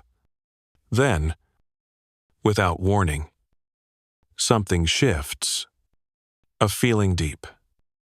Low. Undeniable. Like your insides are pushing back. You blink awake just as your body tightens. It's not a cramp. Not a ghost of labor. It's something else. You sit up slowly. Dread inching up your spine. You press a hand to your belly. Then lower. And then you feel it. The baby's not moving. Your baby, your newborn, she's not wriggling, not cooing, not gurgling. For half a breath, time folds in on itself. Then she lets out a soft grunt and shifts her arms. You exhale. She's fine, just deeply asleep. But your body is still on high alert, stuck in survival mode. You pick her up, shift her closer, and rock her gently. And that's when you feel the next thing. A sudden wet warmth between your legs. You look down. The cloth beneath you is darkening again. You call for the midwife without raising your voice. Just a low hum of her name. She's already awake. Of course she is. She never sleeps more than an hour at a time. Not with new mothers under her care. She shuffles over, takes one look at the soaked cloth, and places a hand on your forehead. You're not fevered, she mutters, almost to herself, but you're bleeding too much. Oh, you don't panic. Not yet. But you hold the baby tighter. The midwife moves quickly, pulling herbs from a pouch-dried yarrow. Shepherd's purse, something she calls woundwort, that smells faintly of fish and wet leaves. She crushes it in her palm and adds a splash of strong-smelling vinegar. The apprentice brings a cup of boiled wine, sweetened with stale honey and thickened with a raw egg. It's lukewarm. You drink it anyway. The midwife kneels at your side. We've got to stop the bleeding, she says, low and calm. It's not bad yet, but it's more than it should be. You nod. Her hands are already moving. She presses hot cloths to your abdomen, mumbles something beneath her breath, half chant, half instruction. The apprentice runs to fetch more water. Your aunt grips your shoulder without speaking, and you lie back and stare at the rafters, thinking about how unfair it would be to come this far just to slip through the cracks. The bleeding slows eventually, but it takes time. The midwife won't leave your side until it does. She checks you again and again, her brow furrowed like a cart driver watching a wheel about to break. But after a long while, she nods, satisfied. You're holding steady, she says. You'll make it. You let out a breath you didn't realize you'd been holding. Then the baby stirs and lets out a wail not hungry, just loud. For the sake of being loud, everyone in the cottage exhales. Relieved, the sun rises not long after, casting golden bars across the floor. You're pale. You can feel it in your fingertips. Your body is spent, like a fire, reduced to smoldering ash. But you're still here. And the baby is warm and pink and flailing her arms like a drunken sparrow. The midwife tells you to eat something hearty. You manage half a slice of brown bread and a few sips of broth. Everything tastes like dust and victory. By midday, the bleeding has slowed to a trickle. You change the cloth yourself this time, hands shaky but determined. The apprentice watches, silent, until you meet her eye. You'll know how to do this one day. You say. She nods. I hope I don't have to. Oh. There's a knock at the door just after lunch slow. Hesitant. Your husband opens it. Outside stands the priest. Father Aldrich. He's not here for you. He's just doing rounds, offering blessings, saying the names of the lost. You thank him quietly when he nods in your direction. He sprinkles water on the threshold, says a few words, and doesn't linger. After he leaves, The midwife mutters something about priests, always showing up a day late. They pray after the danger's past. She says, "We bleed before it." You almost laugh, but your ribs still ache. Your cousin comes by with more food-thick porridge and boiled greens. She tells you Marta's burial was quiet. The baby was named Thomas. No one knew until the priest spoke it. One of the old women in the village placed a toy lamb on the grave, carved from driftwood and worn smooth. She didn't even know the family. Your cousin says, but she'd lost 2 of her own, and said no baby should be alone. You nod. Your mouth is too full of ache to speak. That night, your milk lets down again in a sudden, heavy rush. The baby feeds greedily, noisy and eager. Your breast aches, but you let her nurse as long as she wants. After, she sighs and falls asleep with milk crusting one cheek. You watch her chest rise and fall in the dim firelight, her mouth twitching as she dreams, maybe of warmth, maybe of sound, maybe of something more ancient. You lie back on your straw-stuffed pillow, arms aching, chest sore, hips still radiating dull pain, and yet something inside you shifts. Not healing, not yet, but some kind of settling, a recognition. You did it. You crossed the fire. And while your feet are still smoking, you're on the other side now, a little battered, a little broken, but alive. Historians still argue whether childbirth in the Middle Ages was mostly trauma or mostly triumph. They write of midwives as miracle workers or meddlers, of mothers as martyrs or machines. But you know the truth doesn't live in ink. It lives in rooms like this one, in the smell of wool and blood and bread, in the hands that catch babies and rub salves into aching flesh, in the quiet cries of women who survived and the echo of those who didn't. You close your eyes and feel the baby's weight against you, small and certain. Her heartbeat against yours is steady, familiar now. Yours slows to match it. For the first time since she was born, you drift into sleep without fear. The sun has started climbing earlier now, melting the frost that once crusted your windows into soft trails of moisture that trickle down the wood like the world is quietly crying on your behalf.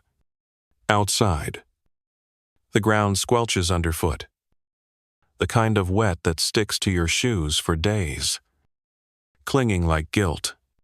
Inside, it smells like damp cloth and warm milk. The air's heavy with stale breath and the earthy sweetness of the baby's skin. You sit propped against the wall, nursing again, because of course you are Rand. This time you don't flinch. The ache is still there, but your body has begun adjusting, surrendering to this new rhythm of giving without hesitation. You don't even need to guide her anymore. Her mouth knows its way now. The apprentice crouches beside the hearth, cleaning the iron pot with a bunch of dry rushes tied in a knot. She's humming something tuneless, distracted. The midwife sits beside her, sewing again. This time, repairing a tear in someone's bonnet. They haven't spoken much today. It's a quiet morning, thick with the kind of tired that seeps all the way to your bones. Even your aunt has gone still, nodding by the door, with her chin resting on her chest.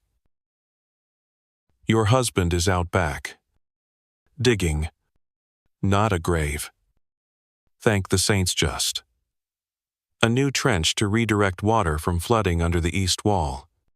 He offered to stay inside, to help. But you told him to go. There's nothing for him to do here, that isn't already being done by 5 women and a burning hearth. Besides, you needed the space. The baby's cry is the only voice you want to hear today. Even when it wears on you like a stone in your shoe. When the feeding ends, you wrap the baby in the wool shawl from your cousin and lay her in the cradle, a humble thing. More of a box on rockers than anything regal. It's been used by half the women in the village, each one smoothing its corners with anxious fingertips. Someone carved a small sun on the headboard long ago. You like that. Something bright. Even in all this gray. The baby squirms, frowns, but doesn't cry. Her arms flail once and then settle. She's learning. Too. Learning this world is cold and loud, but sometimes warm and soft and full of milk. You place a hand gently on her chest, just to feel it rise and fall again. Still here. Still breathing. You let your hand rest there longer than needed. The midwife clears her throat. "I'll need your cord knife," she says without looking up. "For the next birth. The one you used." You glance over. It's in the satchel. With the cloths. She nods once. "Boiled and wrapped?" "Of course." You answer, though you had to remind your cousin 3 times to actually do it. The blade wasn't sharp to begin, with just a repurposed eating knife, dulled by too many turnips, but it did the job. Cut your daughter's cord clean through like a ribbon on a market stall. The apprentice looks up. "I still don't understand why we bury the cord stump." The midwife answers, voice even, "Because it's what we do." The girl frowns. "But why?" The midwife stops sewing. "Because it's part of the baby. Because we don't want animals to get it. Because it might protect her soul. Because the body deserves care, even in tiny pieces." She resumes stitching. "Pick the reason that makes the most sense to you." You remember that moment clearly. Just hours after the birth. You were still bleeding. The baby was howling. The cord had been tied and snipped. And the midwife handed the stump to your aunt like it was gold. She wrapped it in linen, muttered a blessing, and placed it in the jar you'd saved from last year's honey. Later, it was buried beneath the threshold, along with a pinch of salt and a feather. You don't know which of those things actually matters. Maybe all of them. Maybe none. Historians still argue about these post-birth rituals, whether they were meant to spiritually tether the child or just keep the animals from sniffing around.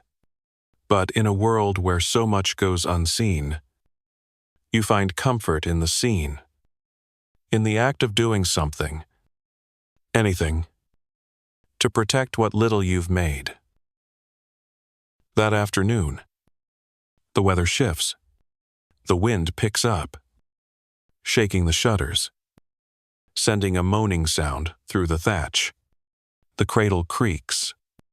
You swaddle the baby tighter and keep her close. Your cousin returns, soaked from the knees down, and plops into a chair with a groan. "The river's up," she says. "Carts are stuck at the crossing." Your aunt mutters, "Like we need more mud." Then, she looks at you. "You up for visitors?" You hesitate. You've barely washed your face today. Your hair still smells like birthing oil. But you nod. It's time. People will come either way. And better to let them see you looking alive than have rumors start up about your death. The door creaks open, and a small group steps in 2 old women and a younger girl with wide eyes and a basket full of something steaming. Bread. Maybe. Or potatoes. One of the women limps over to the cradle and peers inside. girl. Is it? You nod. Shame, she says. But she looks strong. Your cousin frowns. What's that supposed to mean? The old woman shrugs. Just saying. Boys carry names. Girls carry water. She cackles and helps herself to a seat by the fire. You don't take offense. It's just what people say. Always have. You cradle your daughter tighter, whispering into her hair that she'll carry whatever she wants, and no one will dare stop her. The younger girl, probably no older than 14, offers you the basket. It's full of boiled eggs and warm barley bread. She doesn't speak much, just watches the baby with that awestruck silence of someone who knows she'll be doing this herself in a few years. You want to tell her to wait, to run, to enjoy the time, before the weight of another life attaches itself to her hip. But you say nothing. She wouldn't believe you yet. Your husband returns just before sunset, muddy and chilled, with a fat goose slung over his shoulder. Traded for it, he says proudly. 2 buckets of kindling and that old axe? He plucks a feather from his sleeve. She's plump. Good meat. The midwife nods in approval. Salt her well? That'll feed us through Sunday. End. He stands awkwardly in the doorway after that, watching the women, unsure whether he's allowed to stay or should vanish into the background again.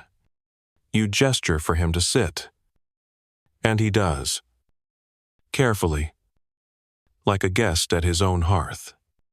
The baby stirs in your arms. He reaches out and touches her foot-own finger.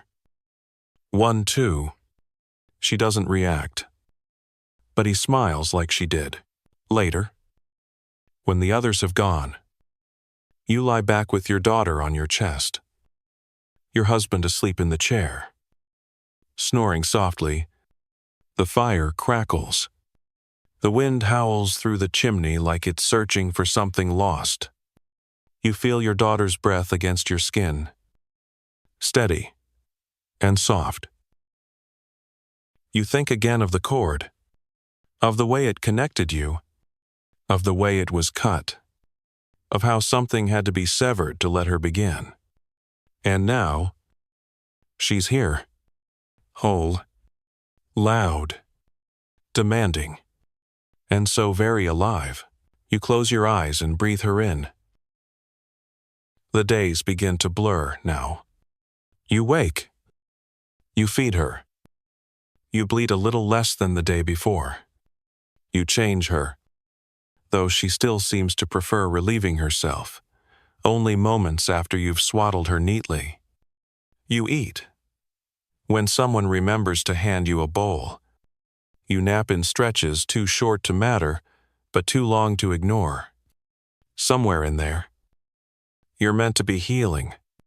You suppose you are. The aching is duller. The leaking has slowed. Your breasts don't scream at every touch, but there's no line to cross where you feel healed. You're just moving forward, like everyone else. This morning, it's raining again, the kind that doesn't fall, it drizzles sideways, driven by a wind determined to slap your windows like it has a personal grudge. The roof leaks. Of course it does. Your husband places a bowl beneath the drip. Then, another when the first fills.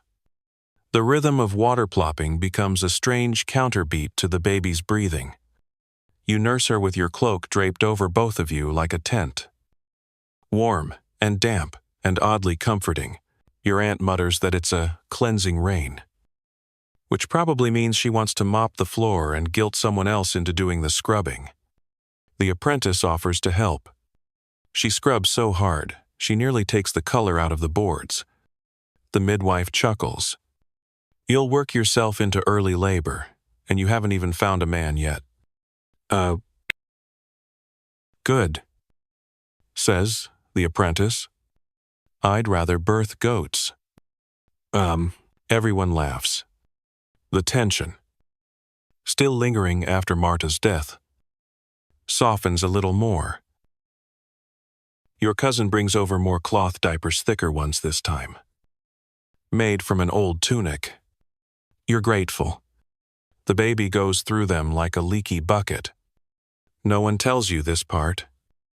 How often they soil themselves. How you can spend the better part of your waking hours dealing with tiny explosions. You're learning. Slowly. With mild disgust. But you're learning. She's a week old now. That milestone surprises you. It doesn't feel like a week has passed. Not really. More like one long, overcast day with periodic naps. But your cousin marks it with a nod, and a remark that she looks stronger already. Her grips tighter. She says, she'll be climbing shelves by spring. End of. You smile, but your heart flutters. A week. That's more than Marta's baby had. More than many get. You think of all the stories you've heard, babies who coughed once and never again, who turned blue during sleep, who wasted away for no reason anyone could name. You place your hand gently on your daughter's chest. Feel the flutter of her breath. Still here. Still yours. You don't take that for granted. Historians still argue whether peasant women experienced attachment the same way modern mothers do. Some say high mortality rates made people more detached. Others argue it was the opposite, that the constant threat of death made every moment more sacred. You don't care which theory wins. All you know is that every time your baby snuffles in her sleep, you feel your ribs squeeze tight around your heart. Today, the midwife finally lets you walk outside. Not far, just to the edge of the cottage where the garden begins. The earth is spongy beneath your feet. The air sharp and full of wet leaf smell. You carry the baby against your chest, wrapped tightly in a wool shawl. Her head tucked under your chin. She's quiet. Eyes fluttering at the light. Mouth working in her sleep, like she's still dreaming of milk. You breathe in deeply. Cold air fills your lungs and stings your throat. It's the first time you've tasted real air in days. It feels like medicine. The apprentice follows at a distance, clutching a blanket just in case. You sit on a bench near the water barrel. The baby still nestled close. The clouds are low and thick, and the trees sway like they're bowing to something you can't see. You watch a pair of chickens peck at a worm and scold each other in clucks. A goat bleats from the next yard. Life, always nudging forward. Your neighbor walks past on the path, sees you, and smiles wide. Still alive then, she says. You nod. Mostly. She nods back. Approvingly. That's all any of us can hope for. She tosses a crust to the chickens and disappears behind the next fence. The baby stirs, lets out a squeak that might become a cry. You rock her gently, whispering nonsense into her ear. Her eyes open. Briefly, she looks up at you, just for a second. And in that second, you feel something unnameable pass between you, like she recognizes you, like she knows you're her anchor in this new, too bright, too cold world. You blink back sudden tears. Back inside. The midwife checks your stitches again, what little stitching there was. She nods. You're healing? Slow, but clean. You ask when you'll feel normal again? She shrugs. Never. She says, but you'll find your new normal. Might not be the one you wanted, but it'll fit. Oh, you think about that all evening as you fold cloths, nurse the baby, and listen to your husband fuss with the leaky roof again. A new normal. You're not sure what it looks like, but maybe it starts like this, with your child safe in your arms, your body mending, your breath steady. Maybe normal is a patchwork, like your old tunic frayed, stitched, uneven, but still warm. That night, a knock sounds at the door, just as you're settling down. Your cousin opens it and steps back in surprise. It's the old woman again, the one who came after the birth. She carries a bundle wrapped in waxed cloth. For the baby, she says. And for you? Inside is a mixture of crushed herbs, beeswax, and something that smells like old lavender. Rub it on her chest when she fusses. Rub it on your belly when it aches. And burn a bit of it on the hearth if you ever feel like something's lurking. She pauses, then adds, just don't ask what's in it. Huh. You nod solemnly and thank her. She touches the baby's cheek, mutters something in a dialect you don't recognize, and leaves. After she's gone, the midwife grunts. She's strange, but not wrong. You sniff the mixture again. It smells like old things church dust, garden roots, sleep. You rub a bit on your belly before lying down, just to see. The baby breathes softly beside you, curled like a comma, one hand flung dramatically over her head.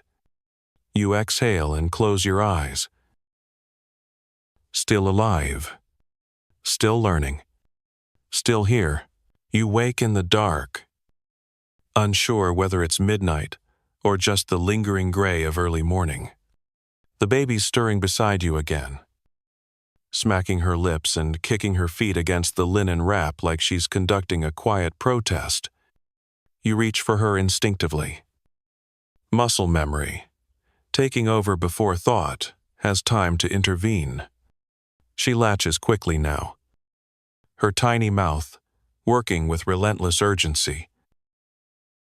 The pain has dulled to a pressure, the kind that makes your eyes water, but doesn't stop you from moving. As she nurses, you hear the apprentice shifting nearby. She's curled on the floor, using her cloak as a blanket, snoring softly. The midwife is up already. Of course, grinding something with a mortar and pestle in the far corner of the room. The smell of dried fennel and burnt sage drifts across the space like a whisper. Your aunt snores on a stool, her head lolling dangerously close to the fire. One gust of wind and she'll be bald. Again. The room is quiet in that dense way only night can manage. No rooster crowing yet. No dogs barking. Just the sound of the baby feeding. The faint crackle of damp wood on the fire.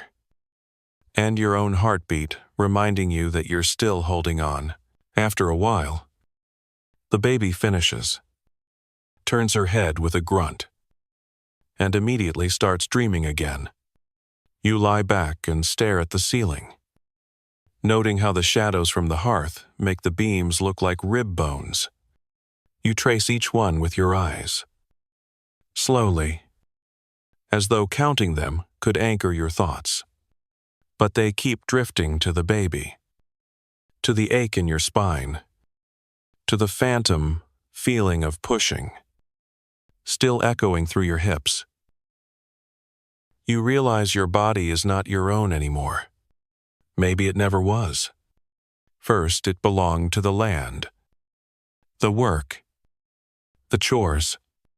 Then it belonged to the pregnancy, to the shifting shape that dictated what you could or couldn't do.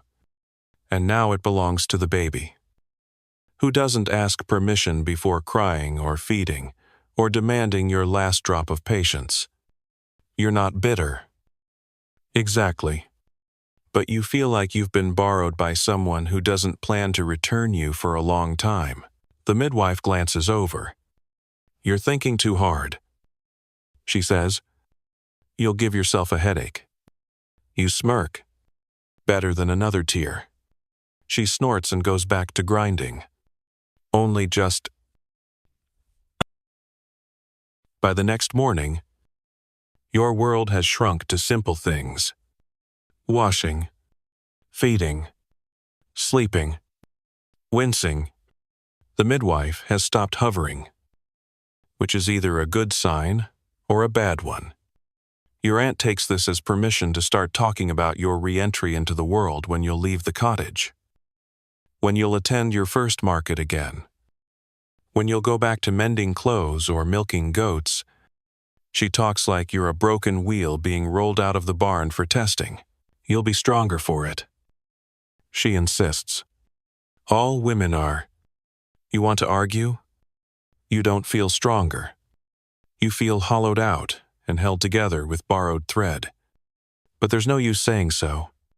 You just nod and sip the broth she hands you. Later, you catch sight of yourself in a metal basin filled with water. Your face looks older. Not just tired changed. Your eyes sit deeper. Your jaw is tighter. There's a strange softness in your cheeks that wasn't there before.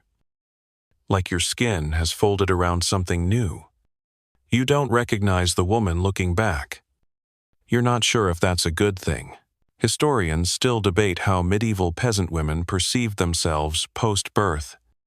Some suggest a sense of pride, of spiritual elevation through sacrifice. Others argue many women felt erased, reduced to function, unnoticed unless bleeding or dying. You think both are true. You feel proud and erased, elevated and exhausted. You feel like you've climbed a mountain and been buried under it in the same breath. The baby's umbilical stump finally falls off that evening, leaving behind a small pink knot on her belly that looks impossibly vulnerable. The apprentice lets out a relieved squeak, like she's been waiting for this to happen for days. Now she's really here, she says. Now she's proper. You wrap the stump in cloth and bury it beside the threshold stone with the rest of her firsts. The earth is wet, sticky. You whisper her name as you press the dirt down. Not for magic, just to mark the moment. That night, as you rock her gently in the cradle, you sing. You hadn't meant to. The tune just slips out of your mouth. One your mother used to hum while combing your hair. You don't remember the words. Only the sound long, low, and full of something like longing. The baby calms instantly. Eyes fluttering closed. Mouth puckered in sleep. You keep humming long after she's asleep, as if the sound itself is what keeps her safe. The apprentice watches you from her blanket. What song is that? She asks. You shrug. No idea. It's just old. She nods like that makes perfect sense. Your husband returns late, tracking mud and holding a piece of driftwood shaped like a fish. For her, he says, to chew on when her teeth come in. You accept it without comment. He doesn't stay long, just brushes your arm with his hand. Like that's all the closeness he can manage right now. You don't mind. You're not ready for more than that either. The wind picks up again. Rain drums on the thatch. The hearth glows faintly, casting long shadows up the walls. You sit beside the cradle and close your eyes, listening to your daughter's breathing. The world has gotten so small, so quiet. But in that silence, something profound pulses life. Stubborn and soft and unrelenting. You whisper into the dark. We're still here. And that's enough. The baby's first real cry of the day comes with the morning light. Sharp and sudden, like a knife dragged across sleep. You jolt awake. Heart racing. Body sluggish. She's not in danger. She's just hungry. But your instincts haven't gotten the memo yet. They still light a fire under your ribs with every unexpected sound. You sit up slowly, groaning, and pull her into your lap. Her little fists pump the air like she's trying to box the hunger away. You adjust your shift, guide her mouth to your breast, and let the ache take its course. The tug is stronger now, her jaw more determined. She knows what she wants, and she doesn't care how much it hurts you to give it. You can't help but laugh, even through the sting. Greedy girl, you whisper. You'll eat me hollow. She gurgles in response, eyes closed. Faccia serene. The audacity of baby Esto demands so much and give so little in return, and yet make it feel like enough. Outside, the rain has stopped, and the air smells of moss and mud. Through the crack in the shutter, you catch the first streaks of blue in days. Not sunshine yet, but the promise of it. Your cousin appears with a steaming bowl of something beige and forgettable, which you accept gratefully.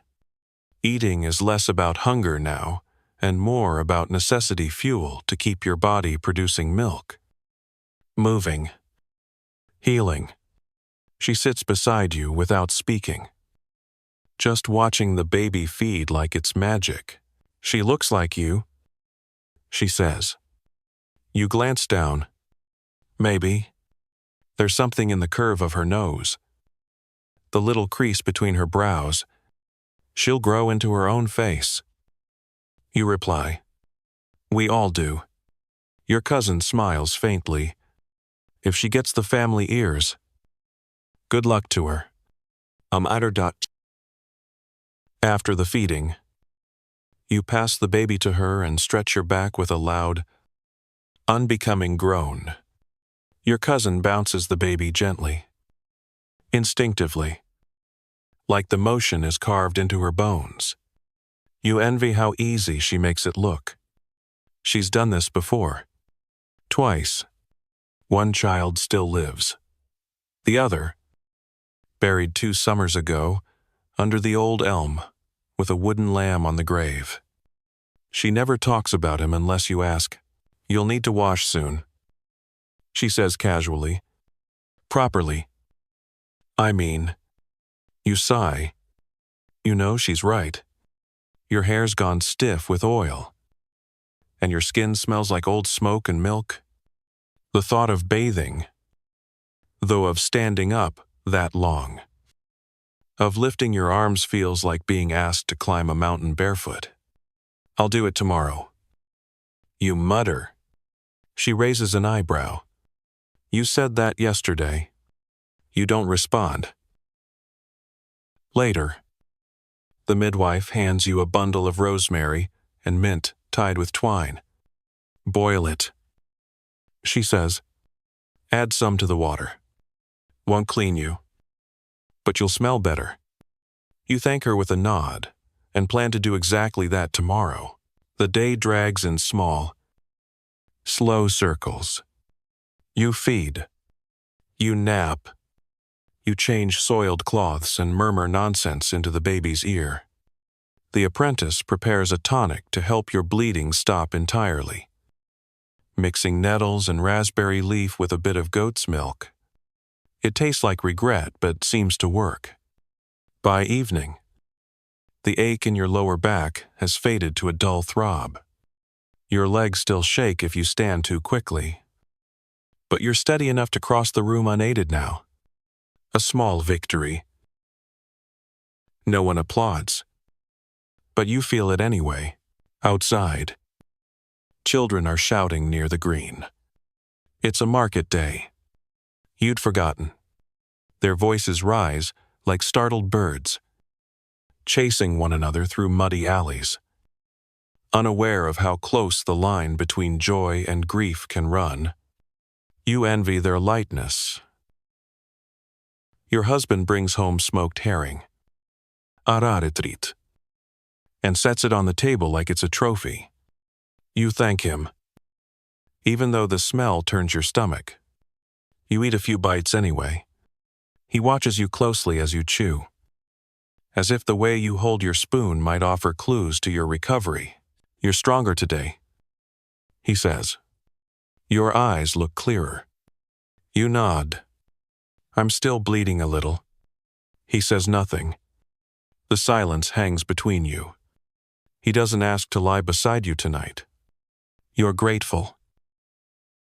That evening, the midwife brings out a small bundle, wrapped in cloth, and lays it before the hearth. You recognize it instantly, the little wooden doll used for practice births. A head, a torso, stiff straw limbs. The apprentice lights up. Are we doing drills? She asks. The midwife nods. Your hands won't remember what your head forgets. She glances at you. You want to sit in. You should say no. You're tired. Your stitches itch. And the last thing you want is to watch someone rehearse what nearly killed you. But instead, you say yes. You shift the baby to the cradle and hobble over to the stool. The apprentice positions the doll, asks a few questions, fumbles the positioning. You watch silently at first, but soon your mouth opens without permission. Don't lift her legs so high. She'll tear. Her chin's tucked too far, she won't pass the pubic bone. Support the back, not just the neck. Oh, the words surprise you. You sound like the midwife, like someone who knows. The midwife raises an eyebrow. Not bad. You shrug. I paid attention. You always do. She replies, even when you don't want to. Historians still argue whether peasant women regularly assisted at births other than their own. Some say yes, that every woman who delivered was expected to help others. Others claim it was left to a few specialists. But here, in your village, there's no real debate. If you've given birth, you know the terrain. You may not want to revisit it, but you'll guide someone else through it because you remember what it was like to feel alone. When the doll is packed away and the apprentice is wiping down the floor, the midwife turns to you again. There's another due next month. Maybe early. Her hips are narrow. I may need you. You don't answer right away. You look down at your own body still, soft, still stitched, still trying to become something useful again. Then you say, I'll come if you call. That's all she needs. The night ends quietly. The baby fusses but settles with a soft song and a warm palm. The fire burns low. The wind outside has stilled. You lie in bed, every bone aching. Your thoughts somewhere between here and far away. Your hand rests on the baby's back, rising and falling, still here, still learning, still becoming. You're up before the light, not by choice. The baby wakes hungry, as usual, her mouth rooting blindly until she finds you. She latches with a sharp tug that makes your whole body tense before surrendering to the rhythm of it. Your feet are cold, your legs ash, and your breast feels like it's been gnawed on by a particularly stubborn badger. But the sun's not up. The hearth is still mostly embers. And in this stillness, you feel strangely at peace. The cottage is quiet. Everyone else is asleep. Your cousin curled under the wool cloak. The apprentice tangled in her blanket like a dropped marionette. Even your aunt, who snores loud enough to jolt chickens out of sleep, is silent this morning. The only sounds are the baby's breathing and the soft crackle of the fire gathering strength again. You sit up slowly. Shift your weight so your hips don't scream, and look around. The room is familiar now, in its cluttered chaos. Herbs hanging from beams. Linens folded in tired piles. Clay pots that seem to breed overnight. Everything smells of wood smoke and steeped chamomile. This has become your world. Not big. Not grand, but enough. Once the baby's fed and changed, you wrap her in a thick shawl and shuffle to the window. The shutter creaks open, revealing a landscape soaked in fog. Trees stand like sentinels in the mist, and the sky is just starting to stretch toward morning. The village is still asleep, but there's movement in the distance, a figure with a cart. Someone leading a donkey. Maybe. You wonder who else is awake, living through their own small griefs and victories. You're not bleeding anymore. Not really. Just a faint tint now and then. Like your body is sending farewell letters to the trauma. Your belly is still soft, still round in ways that aren't pleasant, but it no longer aches like it used to. You can bend now. Not far, but enough to pick up the baby when she's squirming on the mat. To tie your own shoes without gasping. Small wins. Your cousin rises and stretches, joints popping like firewood. You look rested, she says. And for once, you believe her. You nod. Slept most of the second hour. She whistles. Luxury. Oh, the midwife appears not long after, carrying a basket of herbs and a face that says she's already had a morning. The miller's wife is throwing up everything but her teeth. She says by way of greeting, likely pregnant. She tosses the basket onto the table and begins sorting stalks from leaves. The apprentice sighs. Another one? The midwife shrugs. They don't stop. Then she glances at you. You ready to visit the chapel? You freeze for a second. The chapel. You hadn't even thought about it. But yes, of course. The purification ritual. The churching. It's tradition. Expected. And, in the eyes of the community, necessary. You're supposed to be reintroduced into the spiritual fold. To thank the saints for your survival. To be cleansed before returning fully to normal life. You nod. When? Tomorrow, she replies. You'll need to wash tonight. All of you. You groan. Historians still argue whether the rite of churching was more about blessing the mother or keeping her at a respectful distance until the church deemed her clean. Some say it was empowering a chance to be honored for her strength. Others see it as exclusion. But for you, it feels more like a formality. Another step in a journey you didn't choose but are learning to own. That evening, your cousin heats water for the bath. The tub is a cracked wooden basin hauled inside from behind the stable. It's been scrubbed and scoured, but it still smells faintly of goat. You strip slowly, wincing at every movement, and step in with a shudder. The water is warm, too warm. It scalds your feet at first, but your skin adjusts, and soon you're submerged up to your hips. Arms crossed, hair piled on your head in a hasty knot. The midwife drops in the rosemary and mint bundle. The scent lifts immediately, cutting through the barnyard edge and replacing it with something almost pleasant. "You've healed well," she says. "No fever. No infection. Not much scarring." You nod. "It still aches sometimes." "It will," she says. "But you're whole." You scrub slowly. Every inch of your skin feels unfamiliar, as if you've borrowed it from someone else.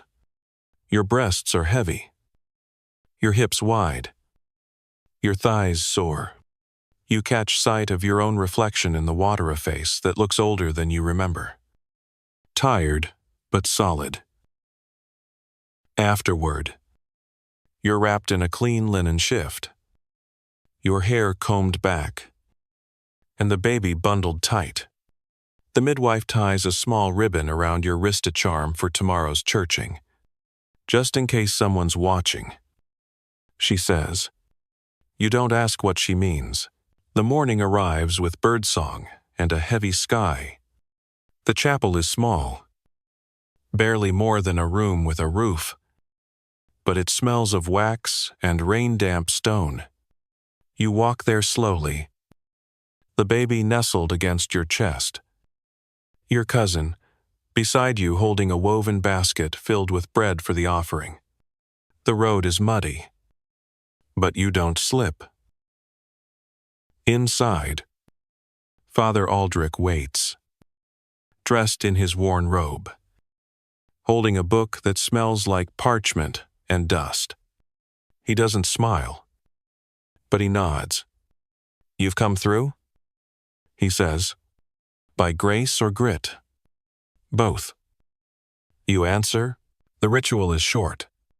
He murmurs Latin, while sprinkling water on your head. You bow. You kneel. You rise again. You light a candle. You place the bread on the altar. You whisper a prayer that's less words than feeling.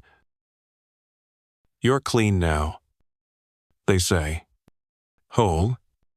Ready to return. You don't feel different, but the light seems brighter when you step outside. The air cooler. The road drier.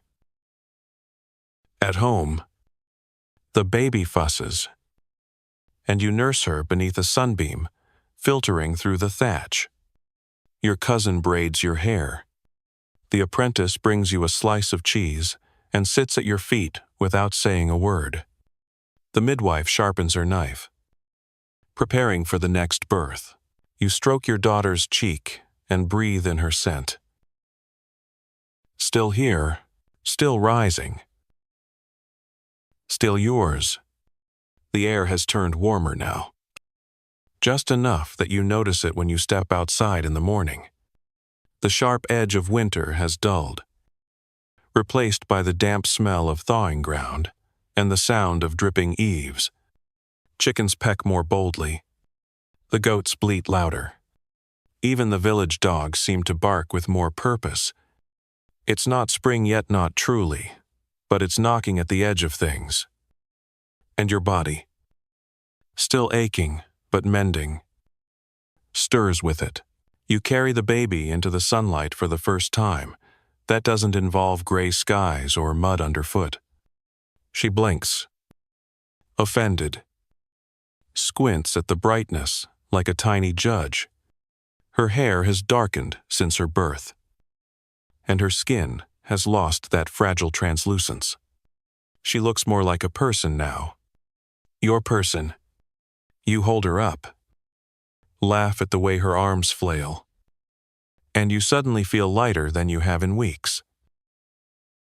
Your husband is patching the fence today, whistling something off-key. When he sees you outside, he walks over, brushes a bit of straw from your shoulder. and peers down at the baby. "She's got your chin," he says, sounding impressed. "And your appetite?" You mutter, adjusting your sore shoulder. He chuckles. "She'll be trouble." Then, she already is. He offers to carry her. And you let him, watching closely as he fumbles with the wrap. He's awkward, careful, like she might melt if he moves wrong. But he doesn't. He cradles her just fine. And when she gurgles, his whole face softens. You tuck that moment away. A bright stone in the riverbed of your memory. You'll need those. Later, back inside, the apprentice is boiling water for more baby cloths. She's gotten more efficient, now less fumbling. More confidence. She even scolds your cousin for using too much soap. It dries the linen. She insists. Your cousin rolls her eyes, but obeys. You've noticed the midwife stepping back more, letting the apprentice take lead. That's how learning works here. No books, just repetition and memory. The knowledge passed down from hip to hip. Your aunt is mending a tear in your old tunic, muttering to herself about the state of stitching these days. "No one learns to sew properly anymore," she says, poking the needle through the cloth with practiced violence. Everyone's too busy chasing chickens or gossiping. You think she secretly likes having something to grumble about again. It means life is returning to normal. You've started moving more slow laps around the cottage. Short walks to the garden. Even helping knead bread once, though your wrists complained bitterly afterward. The bleeding has stopped. The ache in your back is almost gone. You still wince when you sit too fast. And your breasts remain the sorest part of your body. But you're healing. Slowly. Reluctantly. But healing all the same. Historians still argue whether medieval peasant women truly rested during their postpartum period, or were forced back into work immediately. The answer is both. You're lucky you had help. But already, people are beginning to expect more from you. To stand longer. To carry heavier things.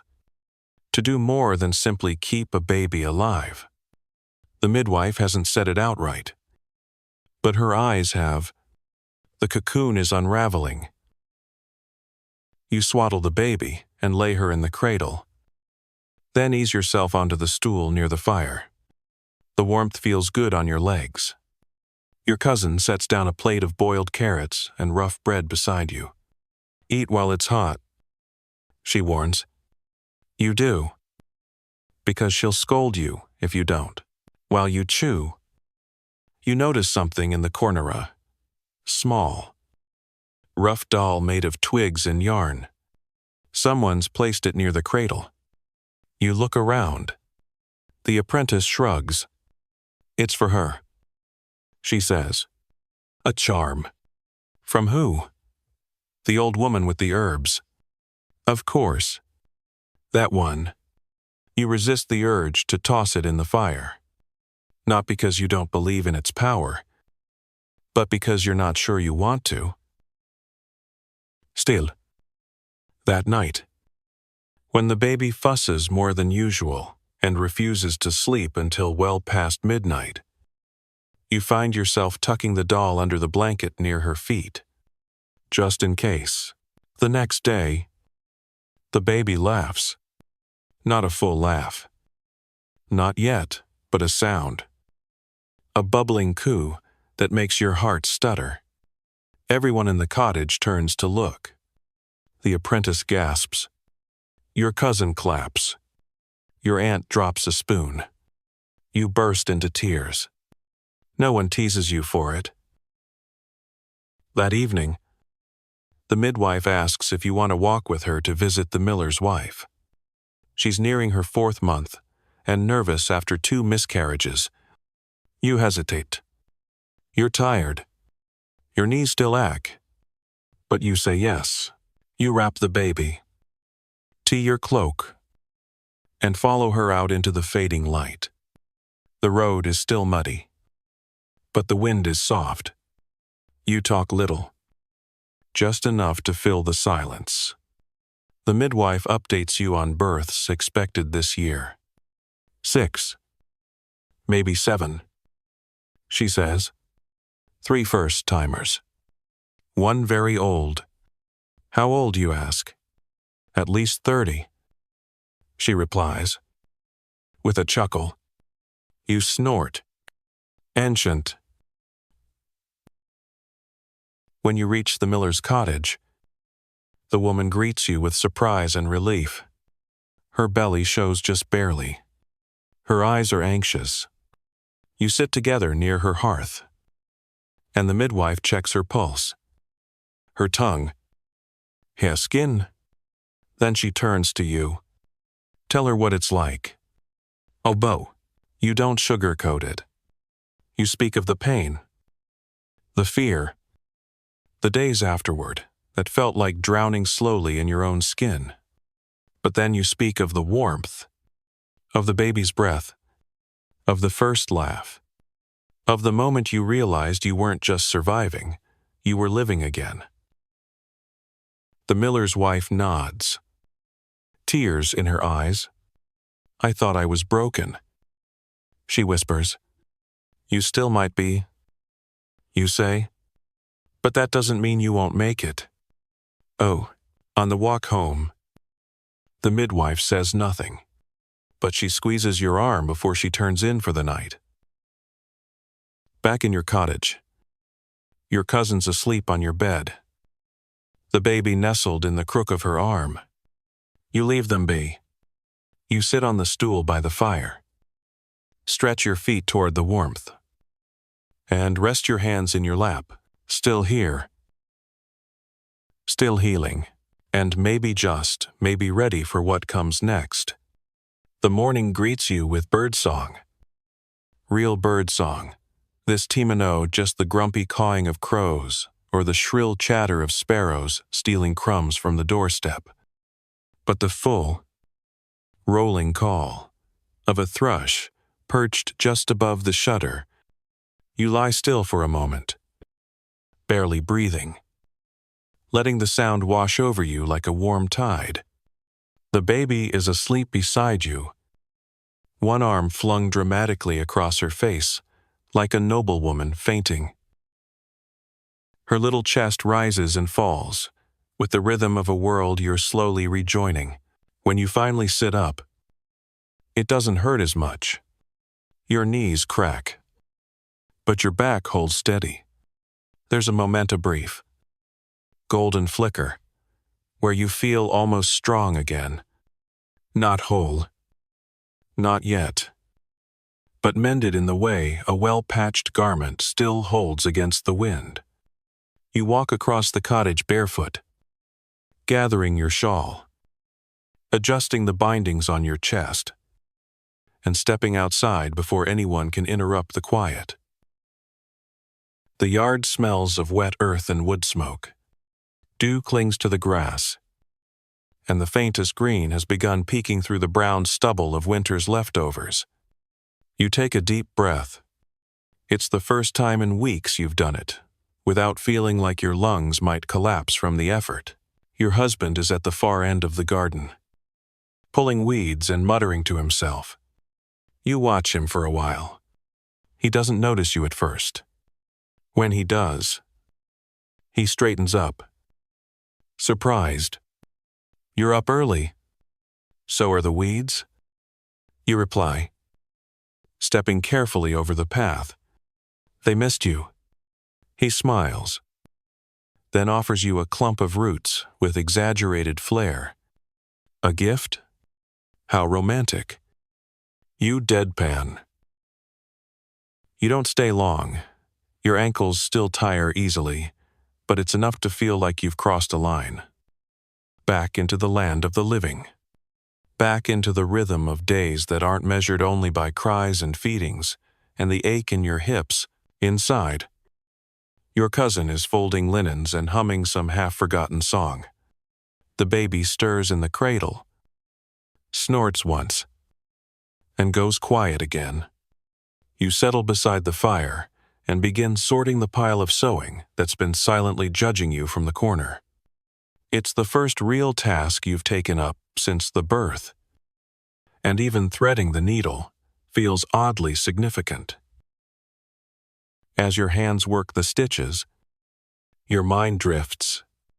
You think about the women who helped you, the midwife, your cousin, the apprentice, even your aunt, with her constant muttering and silent worry.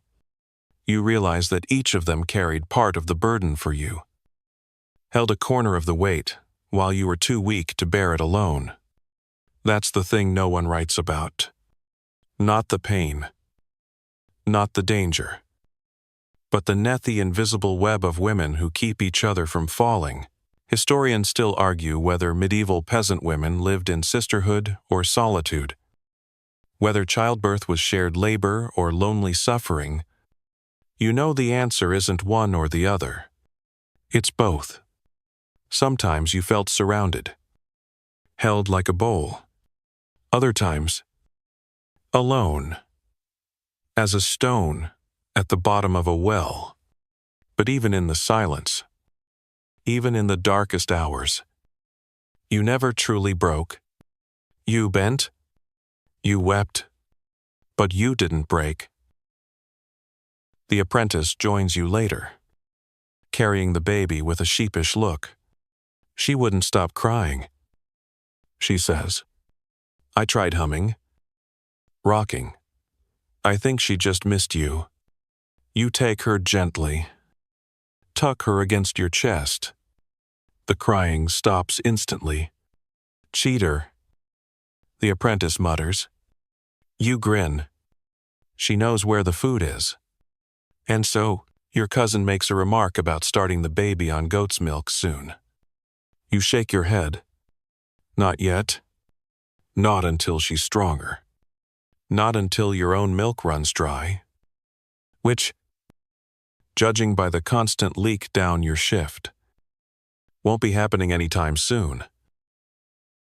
Later that afternoon, the midwife brings a small packet of dried herbs, wrapped in waxcloth, for when your moon returns.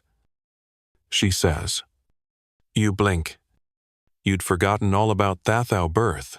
Doesn't erase your cycles, only pauses them. The idea of bleeding again, of cramping and washing cloths, of bearing the reminders each month, makes you sigh aloud. It's a sign of strength. She reminds you, it means your body isn't afraid anymore. Mine might be. You mutter. She shrugs. Then let it be. You've earned the right to be afraid. I? The baby coos suddenly, her voice high and clear. She's been doing that more lately, making sounds that aren't cries, just declarations, as if she's announcing her presence to the world, making sure no one forgets she's here. You bounce her gently, rubbing circles on her back, and she responds with a wet hiccup and a suspiciously warm squirm. You hand her off quickly and begin preparing another cloth. That night, your husband joins you at the hearth, a mug of watered ale in hand. He doesn't speak at first, just watches the fire and rubs the back of his neck like something stuck there. After a while, he says, "I didn't know what to do."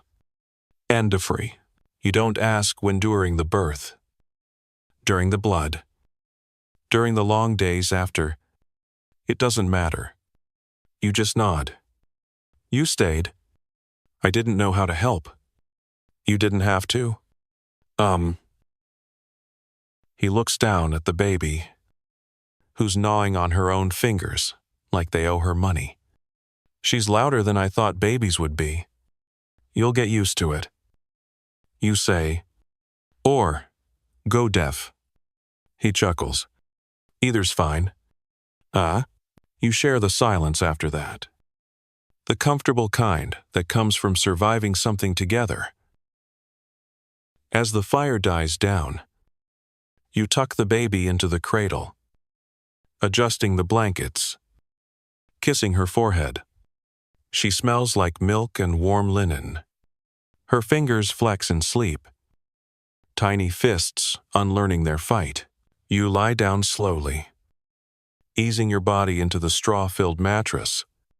Your cousin sighs in her sleep. The apprentice mumbles something about chickens. Outside, the wind stirs the trees, and the moon pushes through a patch of thinning clouds. Still here, still mending. And in the quiet, something like peace settles into your chest. You wake to birdsong again. And this time, the thrush has brought company. It's as if the trees have organized a choir, warbling and trilling right outside your shutter, with no regard for your sleep schedule. The baby stirs next to you, fusses lightly, then stretches out with a squeak like an old hinge. You smile into the blanket. You've come to know each of her sounds like the markings on your own hand hunger. Whimpers. Sleep grumbles. The fussy prelude to something dramatic. This one is peaceful.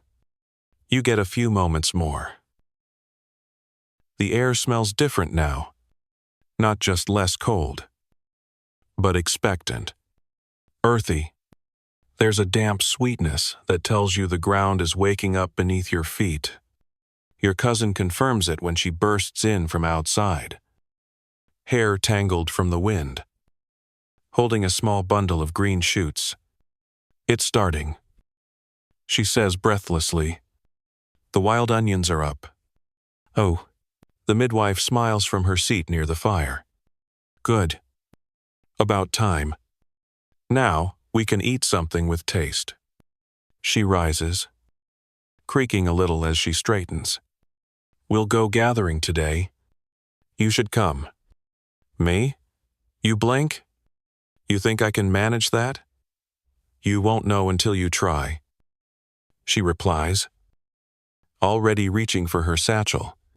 Besides, your legs need reminding what they're for.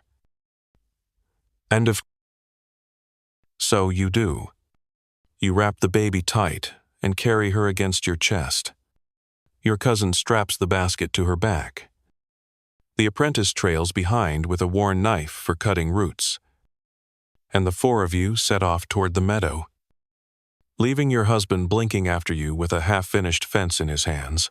The road is muddy but manageable, and the rhythm of walking does something to your thoughts. Your knees ache. Your back protests. But you keep going. You pass the edge of the village. The old well. The place where someone once carved a heart into the bark of a leaning beech tree.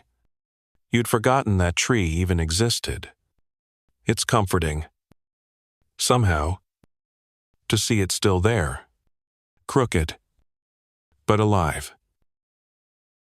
In the meadow, the grass is sparse and patchy, but the wild onions are unmistakable green tips, pushing through the brown with stubborn intent. You crouch with effort and pluck a few, breathing in their sharp scent. The apprentice squeals at a mushroom she thinks might be useful, and the midwife corrects her gently. That one'll make your ears ring for a week, she says. Try again. Oh, the baby sleeps through most of it. A head pressed against your chest, her tiny mouth twitching now and then, as though dreaming of milk. You pause beneath a tree. Stretch your legs, and listen to the others laughing over some joke you've missed. It's the first time you've been surrounded by open sky in weeks. The clouds move slowly above, enormous and soft. And for a moment, you feel small, but not in a bad way. Small like part of something, Historians still debate whether peasant women had time for leisure or moments of peace amid their labor. Most say no, that the grind of survival left little room for joy. But this gathering, this walking, this quietus, something else. Not leisure. Exactly. But space. Breathing room. A crack in the wall where light gets in. On the way back, you walk more slowly. The basket is full. Your cousin carries the heavier load. The apprentice jabbers on about trying the mushrooms on the midwife's old goat. And you just focus on placing one foot in front of the other. When you arrive home, your husband is waiting, holding a tin mug of water like it's a trophy. He takes the baby from you. Careful now. Like he's done it more than once while you weren't looking. You drink, sit, and exhale. So hard it feels like letting go of something you didn't know you were holding. That evening, the cottage smells of onion broth and crushed mint. You sit by the hearth, mending a torn sleeve, while the baby gnaws on her own hand. Your cousin teases her, gently tapping her nose and making ridiculous sounds that have her giggling like a tiny drunk The apprentice is writing something on a scrap of old parchment, probably birth notes or charm recipes. The midwife is asleep with her head against the doorframe, a faint snore rising with every breath. You think about your own mother, about how she must have done this, too. Nursed and rocked, mended and stirred, laughed and cried in equal measure. You try to remember what her hands looked like when she held you. Try to imagine her tired and radiant, the way you feel now. Your husband joins you again by the fire, this time with a bit more ease. He doesn't say much, he never does, but he places a piece of smooth wood in your lap. It's been whittled into the shape of a bird. Clumsy but sweet. For her, he mumbles. When she's older, you turn it over in your hands, marveling at the details each, feather etched with care, the beak just slightly crooked. Thank you, you say, and mean it. He touches your shoulder, lingers just a second longer than usual, then returns to the bench to finish patching his boots. It's not romance in the way ballads tell it, but it's something real. That night, you dream of rivers and roads, of walking barefoot through fields that never end, of holding your daughter up to the sky like a banner. You wake with the image still burning in your chest, like a warm stone you can carry all day. You kiss the baby's forehead, smooth her hair, and whisper her name just to hear it aloud. Still here. Still strong. Still yours. The days lengthen now, inching towards something almost like warmth. Sunlight lasts a little longer. The chickens lay with more enthusiasm, and your skin no longer shivers the moment you step outside. You've begun rising earlier, not because you have to, though the baby's needs still rule your clock, but because you want to. Because dawn brings color again, not just gray. Because you feel like you can do more than just survive. This morning, you carry the baby out to the edge of the field where the wild herbs grow, bundled, snug in wool, her little hat flopping over one eye. She fusses for a moment, then settles, content to watch the world bob past with wide, unblinking eyes. You talk to her as you walk. Nonsense words, mostly.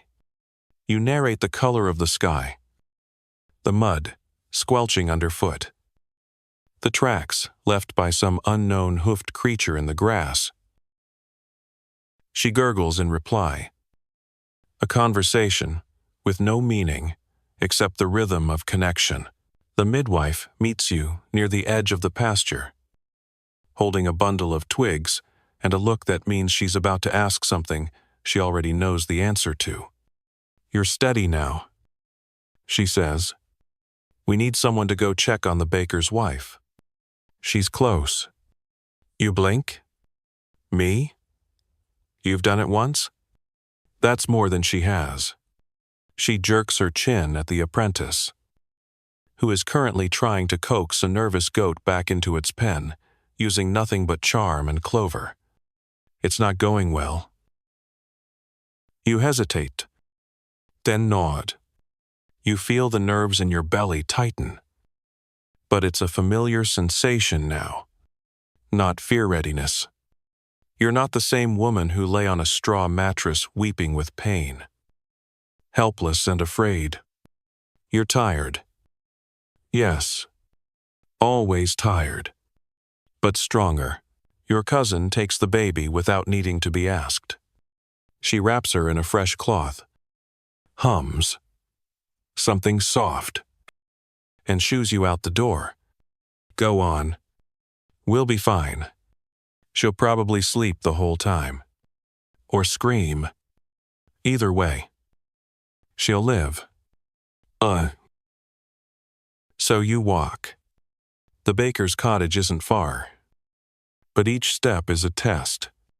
Your feet remember the path, the turns and puddles, the familiar tilt of the earth beneath you. You reach the door and knock softly. À moment là-t-il? À parler. Nervous face appears. The baker's wife is younger than you, remember barely more than a girl. Her eyes are wide with fear, her hands trembling at her sides. She's early. She whispers, I wasn't ready. Neither was I. You say, stepping inside. You move without thinking now. You build a fire. You boil water. You check her breathing. Her belly. The spacing of her contractions. It's early labor still, but not far off. You speak calmly, remembering how much the midwife's voice had mattered to you, how it grounded you when your own pain had nearly stolen the sky. You say things that feel true, even if you're not certain of them. You're strong. You can do this. Your body knows what to do. Historians still debate whether women like you were considered healers or simply helpers, whether your knowledge gave you power or merely burdened you with responsibility. As you wipe the sweat from her brow and guide her hands into a better position, you don't feel powerful, but you feel necessary. The birth takes hours. She cries. You soothe. She panics. You anchor. At one point, you catch yourself humming the same lullaby you used to calm your daughter. And the baker's wife joins in between gasps.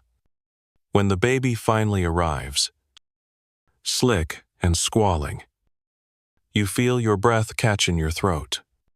A boy, loud, red-faced, and utterly new. You wrap him, clean him, and place him in her arms. She sobs. Is this what it always feels like? She whispers. You shake your head. No. Sometimes it's harder. Then you smile. Sometimes it's easier. Will I survive? You already have. And you walk home in the golden light of late afternoon.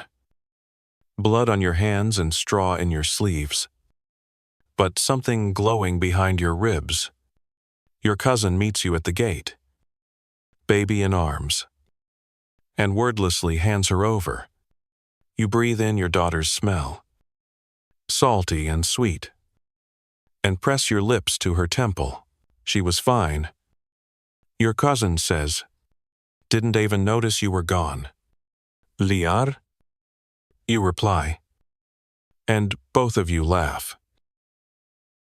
That night, the midwife nods approvingly when she hears your report. You didn't faint. That's something. I wanted to. You admit. But you didn't? That's more important. She tosses you a small pouch. For your nerves? She says. Inside is lemon balm, dried violet, and a scrap of old parchment with a charm drawn on it. You tuck it into your blanket without comment. Your husband joins you again by the fire, this time bringing a bowl of stew you didn't ask for. He doesn't say much, but he sits close. And that's enough. The baby babbles in her sleep, one fist curled near her mouth, and you stretch your legs toward the warmth of the hearth. Still here, still helping. Still becoming something more. The sky breaks open with sunlight today. Real sunlight. None of that shy, diffused nonsense from the past few weeks. It spills across the thatch and into the cottage, painting everything gold and making the dust in the air look like lazy fireflies. You blink into the brightness as you nurse the baby on the edge of the bed, one arm wrapped around her, the other cradling your head. She suckles greedily. The noise, loud in the stillness of morning. You're used to it now. This tug-of-war between hunger and peace. She eats like someone's going to steal it away. And you love her all the more for it. Your cousin enters with a bundle of damp laundry and a face full of opinions. The chickens are laying again, she says, as if this is the news of the century. One of them even sat on the eggs proper. You nod, only half listening, because your daughter just made that tiny squeak she only makes when she's halfway between sleep and hiccups. It's your favorite noise in the world. Your cousin doesn't take offense. She just drops the bundle beside the hearth and gets to work hanging linen over the drying rack, muttering about how it's always the red dye that stains the worst.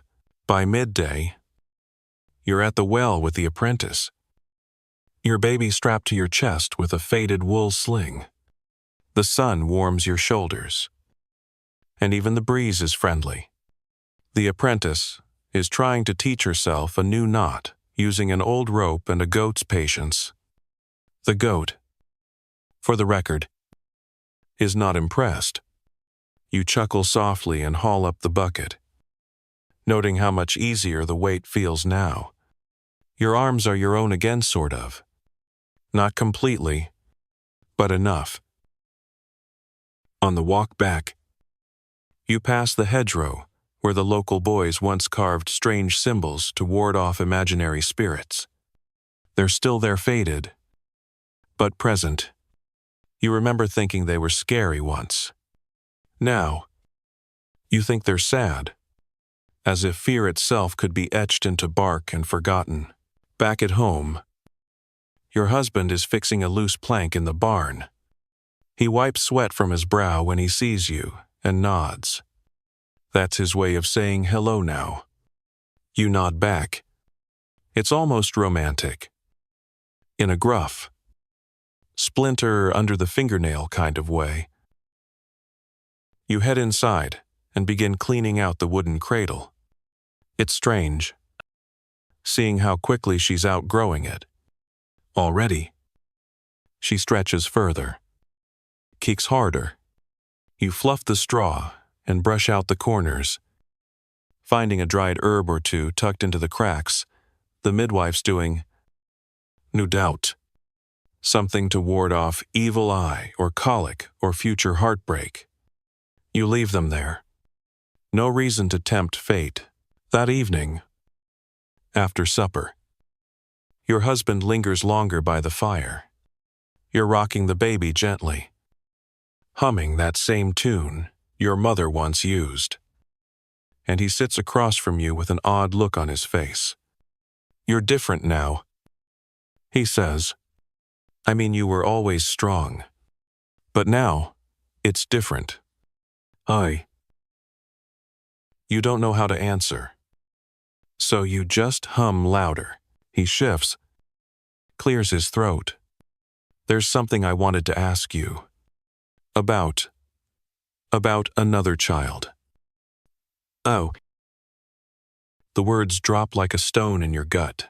You freeze. The baby keeps sucking on her fingers. Oblivious. You blink once. Twice. Then, carefully, without changing your tone, you say, Already?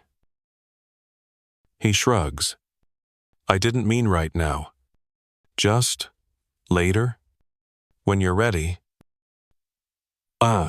Historians still argue whether medieval peasant women had any say in the spacing of their children, or if it was left entirely to luck. Abstinence, and the occasional infusion of wildly unreliable herbal contraceptives. You think about the old stories, the ones where women drank teas brewed from bitter roots, or tied twine around their waists in odd knots, or whispered chants to the moon. You think about your own body, still healing, still leaking, still not quite stitched together inside. I'm not ready. You say quietly, Not yet. Oh, he nods, looking down at his hands. I thought you'd say that. Oh. You rock the baby a little faster. Later, when the others are asleep and the fire is low, you lie awake, listening to the wind through the shutters. The baby makes soft noises in her sleep, and you rest your hand gently on her back. You imagine what it would feel like to carry again. The swelling, the shifting, the pushing, the ripping. Your belly clenches just thinking about it. But still you know it will come. Maybe not today, maybe not tomorrow. But the cycle turns. It always does. In the weeks that follow, the village women begin to talk. Not just about you, but around you.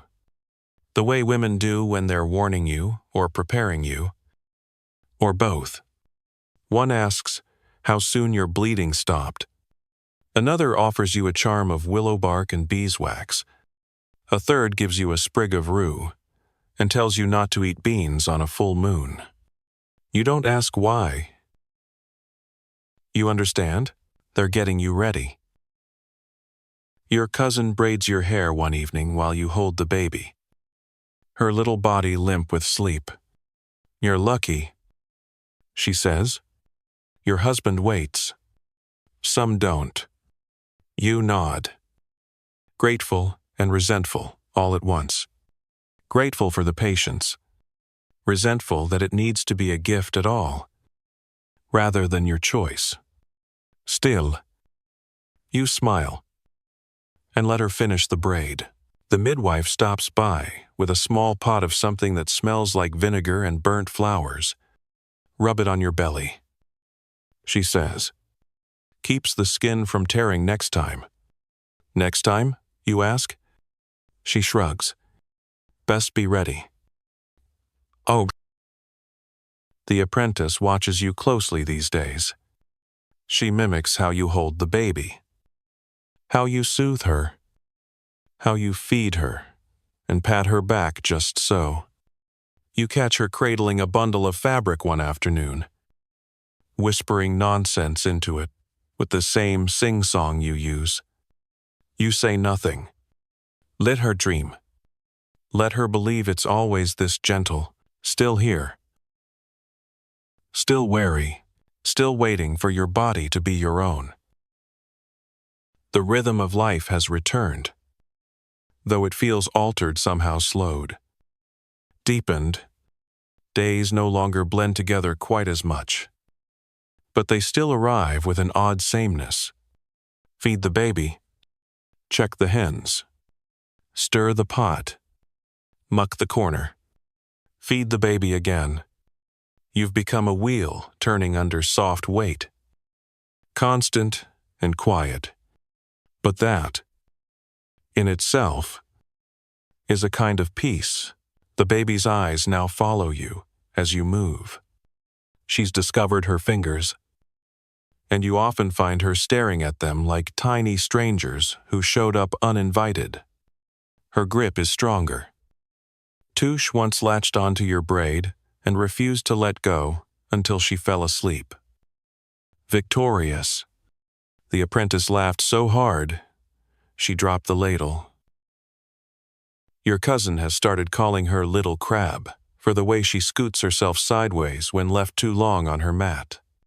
She'll walk early, she predicts, and make your life impossible. She already does. You reply, smoothing a finger down the baby's soft cheek. Outside, the first true green has returned. Not just the shoots and hints of life, but grass. Real and thick.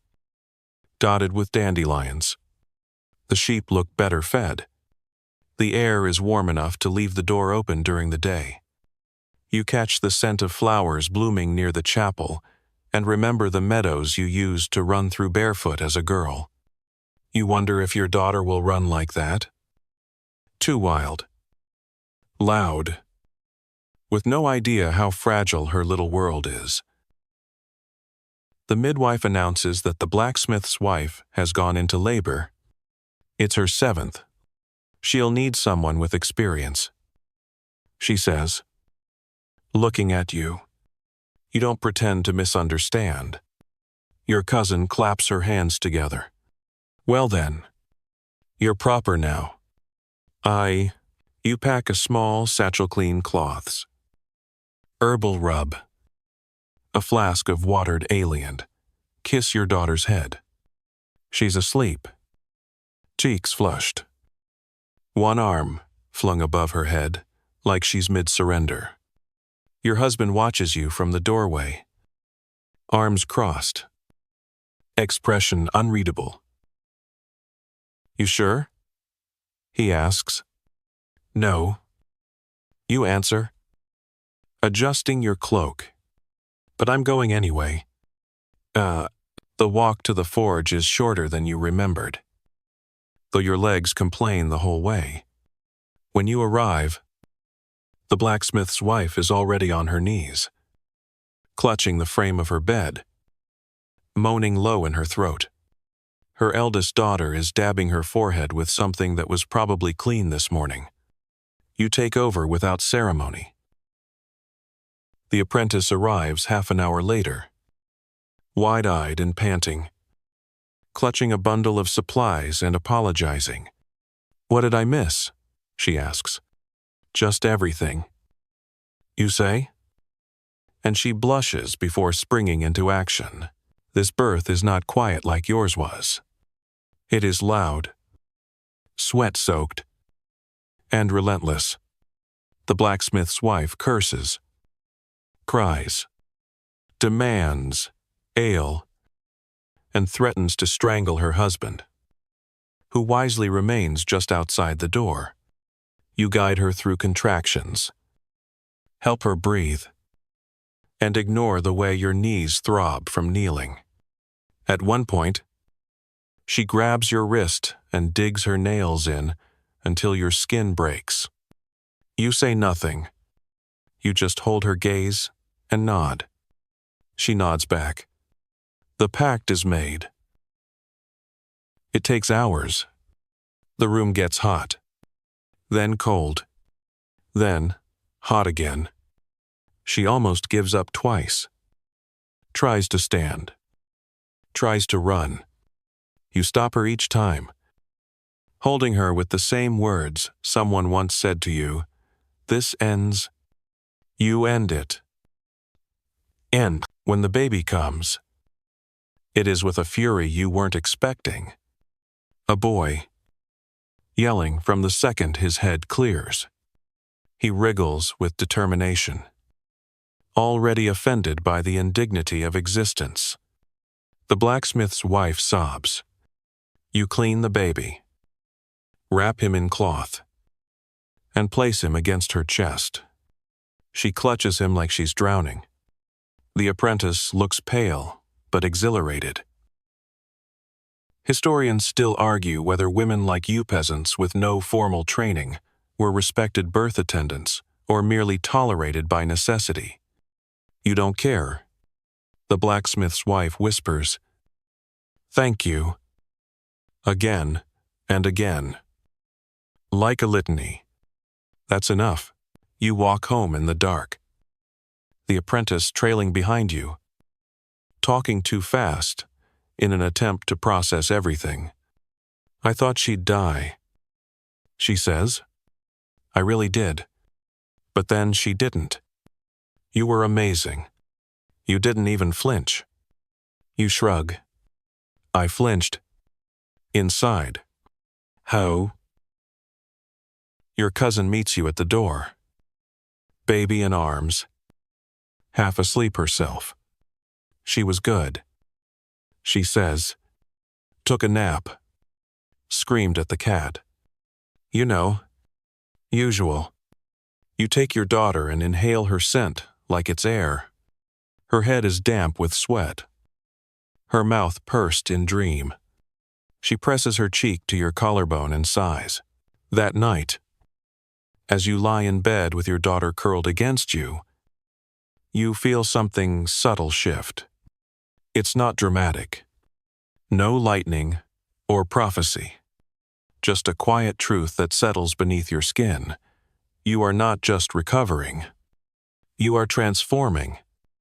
Not into someone new, but into more of yourself. Still here, still becoming. Still needed. You wake to her breath against your neck. Warm and damp and entirely present. Her little hand is splayed over your throat, like she's making sure you haven't gone anywhere in the night. You haven't. You're still here. You shift beneath the linen. Stretch just enough to hear something in your back pop with a satisfying little click, and whisper a greeting into the crown of her head. She stirs, but doesn't wake. She trusts you to stay. That trust is heavier than she is. Outside, the world hums with life. Bees buzz drunkenly between the open shutters. A rooster has decided today is a good day to start early and often. You smile to yourself as you rise, careful not to disturb the baby, and begin moving through the morning, like you've been doing it forever. Your cousin is already stirring porridge. The apprentice is outside hanging linens, humming a tune so off-key it's become charming. Even your aunt, grumpy as she is, has added wildflowers to the edge of the hearth. Everything feels functional, familiar. Not easy, but no longer impossible. You eat. You wash. You feed. Your hands, once unsure, now work with confidence. Your body, still changed, now feels lived in, as though the bones and flesh have finally made peace. You feel strength in your thighs when you squat to lift the bucket. You feel steadiness in your arms as you hold the baby through another hiccup storm. You laugh when she startles at her own sneeze. And when you catch your reflection in the old bit of polished bronze above the fire, you almost don't flinch. You look like someone who has come back from something, someone you recognize. That afternoon, the midwife sits beside you while you stitch a tear in your husband's tunic. She sips something strong-smelling from a clay mug and doesn't speak for a long time. When she does, it's simple. You did well. You nod, not needing more. Then she adds, "You're one of us now." You don't ask what she means. You know, you've joined the quiet order of women who have crossed the threshold and returned, who have bled endured, healed, who carry knowledge in their hips and fingertips, who have seen the line between life and death and helped pull someone across it. Historians still wonder whether peasant women shared wisdom in secret ways, passing it down like recipes or prayers. You know the answer. It's in the way your cousin tied the baby's sling just a little tighter after your first night home. It's in the way the apprentice now mimics your bounce when the baby fusses. It's in the way the midwife watches, waits, and then simply nods when you do something right without instruction. It's not written in books. It's written in bodies. Your husband returns from the fields early, cheeks flushed from sun and labor. He takes the baby without being asked and carries her around like she's a basket of eggs, fragile but treasured. You watch him as he hums a tune you recognize from your father's time, bouncing her gently as he walks. She drools on his tunic. He doesn't even blink.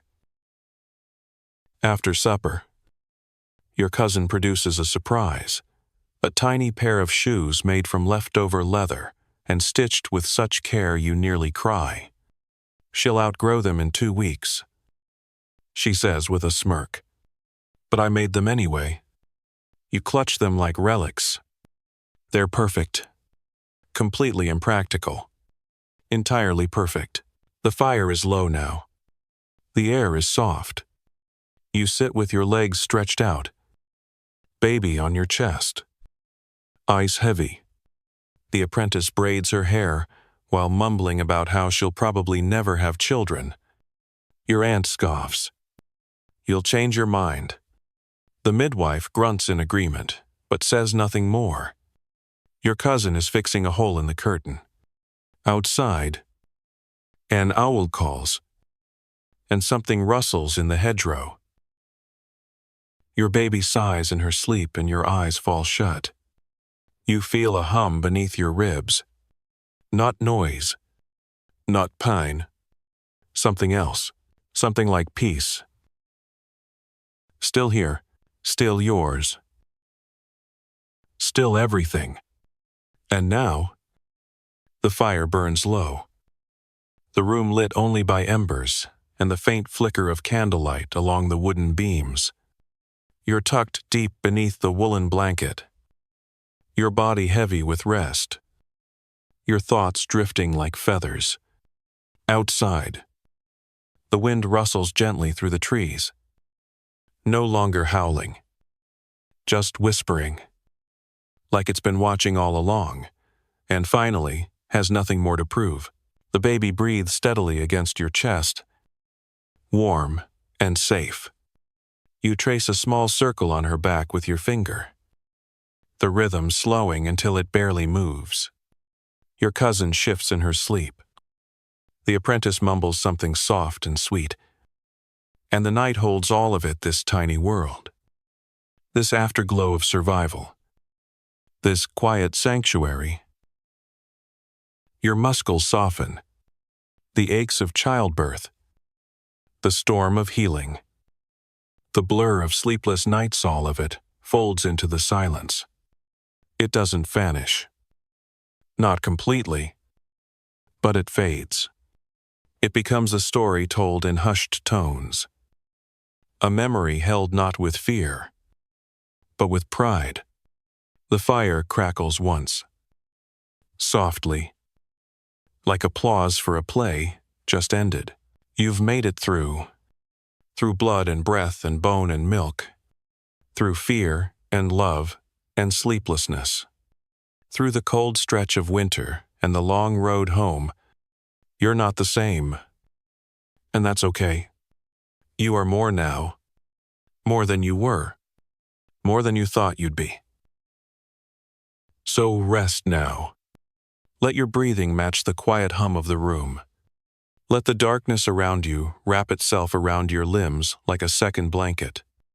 Let go of the noise, the effort, the weight. You are safe. You are warm. You are loved. Sleep. and dream of gentle days. Sweet dreams.